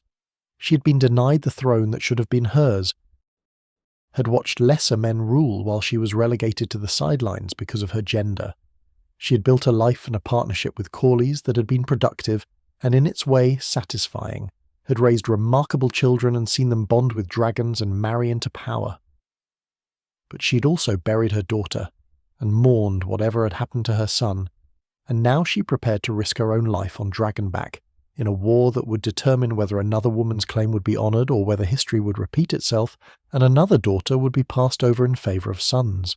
The younger generation, the grandchildren and great-grandchildren who would fight in the dance, carried forward the Velaryon legacy without fully understanding what it meant, what sacrifices had been made to bring them to their positions of wealth and potential power. They were brave and capable by all accounts, these young dragon riders and heirs, but they had not yet been tested by real adversity, had not yet discovered what they were truly willing to sacrifice or endure for their ambitions and their family's honour. The story of House Velaryon before the dance is ultimately a story about ambition and what it costs, about the patient accumulation of power over generations and the risks that come with finally attempting to use that power for its ultimate purpose. It is a story about the sea and those who master it, about Valyrian heritage and how it survived in a world where Valyria itself was ash and ruin. It is a story about marriage and alliance, about using children and grandchildren as pieces in political games, about the tension between family love and dynastic necessity. It is also a story about choices and their consequences, about the paths not taken and the commitments that could not be unmade. When Corlys chose to support Rhaenyra, when he insisted that her children were legitimate Velaryons regardless of what their appearance suggested, when he committed his wealth and his fleet to her cause, he was making choices that would shape not just his own fate but the fate of everyone connected to his house. These were not casual choices or easily reversible ones.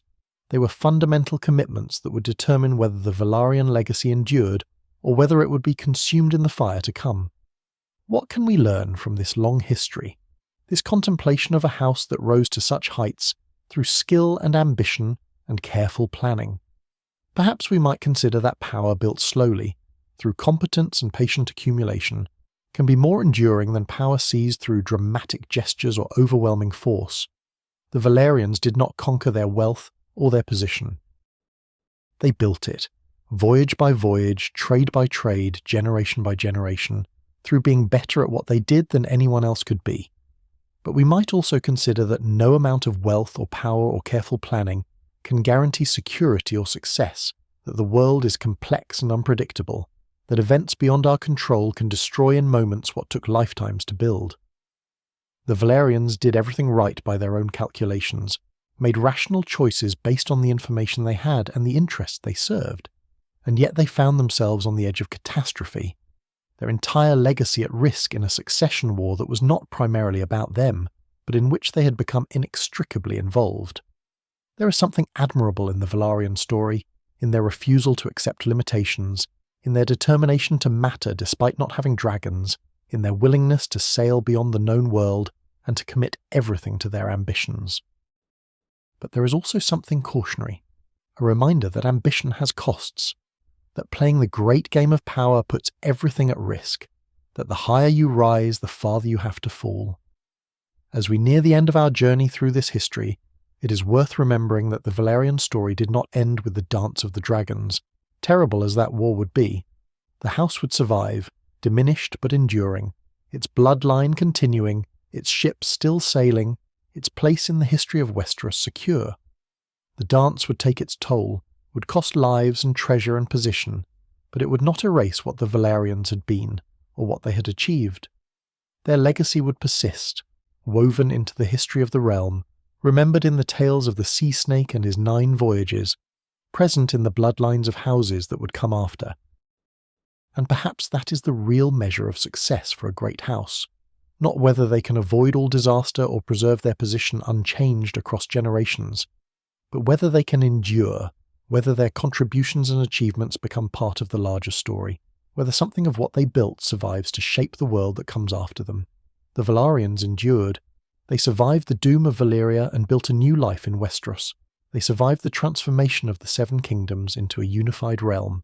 They survived wars and losses and disappointments, and they would survive the Dance of the Dragons as well, wounded but not destroyed, diminished but not erased. Let yourself settle now into whatever comfort you've found, feeling the weight of your body supported, your breathing slow and regular, the tensions of the day releasing their hold on you. We have travelled far together tonight, across centuries and across seas, through the rise of a great house from Valyrian origins to the edge of civil war. We have met remarkable people, Corlys with his 9 voyages, Rhaenys who should have been queen, Lena who claimed the greatest dragon, all the generations of Velaryons who sailed and built and dreamed and struggled. Their story, like all stories, is ultimately about people making choices in difficult circumstances, about the desire to matter and to build something that will endure, about the costs we pay for our ambitions and the prices our children pay for our choices. It is a story that happened in a fictional realm, but that touches on truths about power and family and legacy that apply to the real world we all inhabit. The sea that was so central to Velaryon identity continues to flow, as it has for ages, as it will for ages to come. The ships they built have long since rotted or been burned, but the knowledge they accumulated, the routes they charted, the connections they forged, these things persisted and shaped how later generations would sail those same waters. The wealth they accumulated was spent in wars and distributed across generations, but the memory of that wealth, the fact that it could be accumulated at all through skill and daring, that memory endures, and High Tide, that magnificent palace, that monument to Velaryon achievement, eventually fell into ruin, was abandoned or destroyed, became another marker of how time and violence transform even the grandest works of human ambition into memory and dust. But while it stood, while it was filled with treasures from across the known world, while it housed the sea snake and the queen who never was and their remarkable family, It represented something important about what people can achieve when they refuse to accept limitations, when they master their chosen domain so completely that they cannot be ignored or dismissed. Sleep now, if sleep will come, letting the story drift away like a ship disappearing over the horizon, its sails catching the wind, its wake spreading and fading into the endless ocean. Dream of silver sails and purple eyes, of distant lands and exotic ports, of dragons in the sky and ships on the sea, of a family that proved you did not need wings to soar. Dream of the seahorse and the dragon, of high tide in its glory, of Corlys returning from his 9th voyage to find his place in history already secured. Or dream of nothing at all, just rest in the darkness behind your eyes, in the quiet space where stories end and sleep begins. The Velaryons had their time, lived their lives, made their choices, and faced their consequences. Their story is complete, at least the part we have explored together tonight. What came after, the dance and its devastations, the survival and continuation, the slow fading of even the greatest houses into history, all of that is for another time, another telling. For now there is only the gentle rise and fall of your breathing, the softness of wherever you rest, the knowledge that you have travelled far and can now be still. The world can wait. The stories can wait. Everything that demands your attention and energy can wait until tomorrow. Tonight there is only peace, only rest, only the slow drift into sleep that comes when you have given yourself permission to let go of everything that holds you tense and wakeful. Thank you for travelling with me through this history, through these centuries of Velaryon achievement and struggle. Thank you for your patience with the slow pace, the careful contemplation, the refusal to rush through a story that deserves to be savoured rather than consumed. Sleep well, wherever you are, whatever dreams may come. The sea snake and his family have made their voyage into history, and we have followed them as far as we can go tonight. The rest, the dance and everything after, waits in the mists like undiscovered lands beyond the horizon, patient and inevitable, but not for tonight. Tonight we rest. And so our voyage ends, as all voyages must, returning us to familiar shores after long journeys through distant waters. We have sailed with the Velaryons from ancient Valyria to the edge of war, have watched them build something magnificent from ambition and skill and the patient work of generations. We have seen what it means to dream beyond the horizon, to refuse limitations, to prove that mastery comes in many forms. We have walked the halls of high tide when it shone with treasures from every corner of the world, have stood on the decks of silver-sailed ships cutting through unknown seas, have felt the spray of salt water and the weight of ancient legacy. But more than voyages and wealth, more than dragons and political intrigue, we have witnessed something timeless in this story. The desire to matter, to build something that endures, to give our children more than we inherited. The cost of ambition and the price of dreams. The love that binds families together even as duty pulls them toward danger. These are human truths that echo across any world, real or imagined, and in contemplating them, perhaps we have learned something about ourselves and the choices we face. Let it all go now, the seahorses and dragons, the silver and the fire, the victories and the losses. Let the story dissolve like morning mist over calm water. Your breathing is the tide, steady and eternal. Your rest is the deep ocean, peaceful and complete. The old, the true, the brave have sailed into legend, and you, dear friend, can sleep.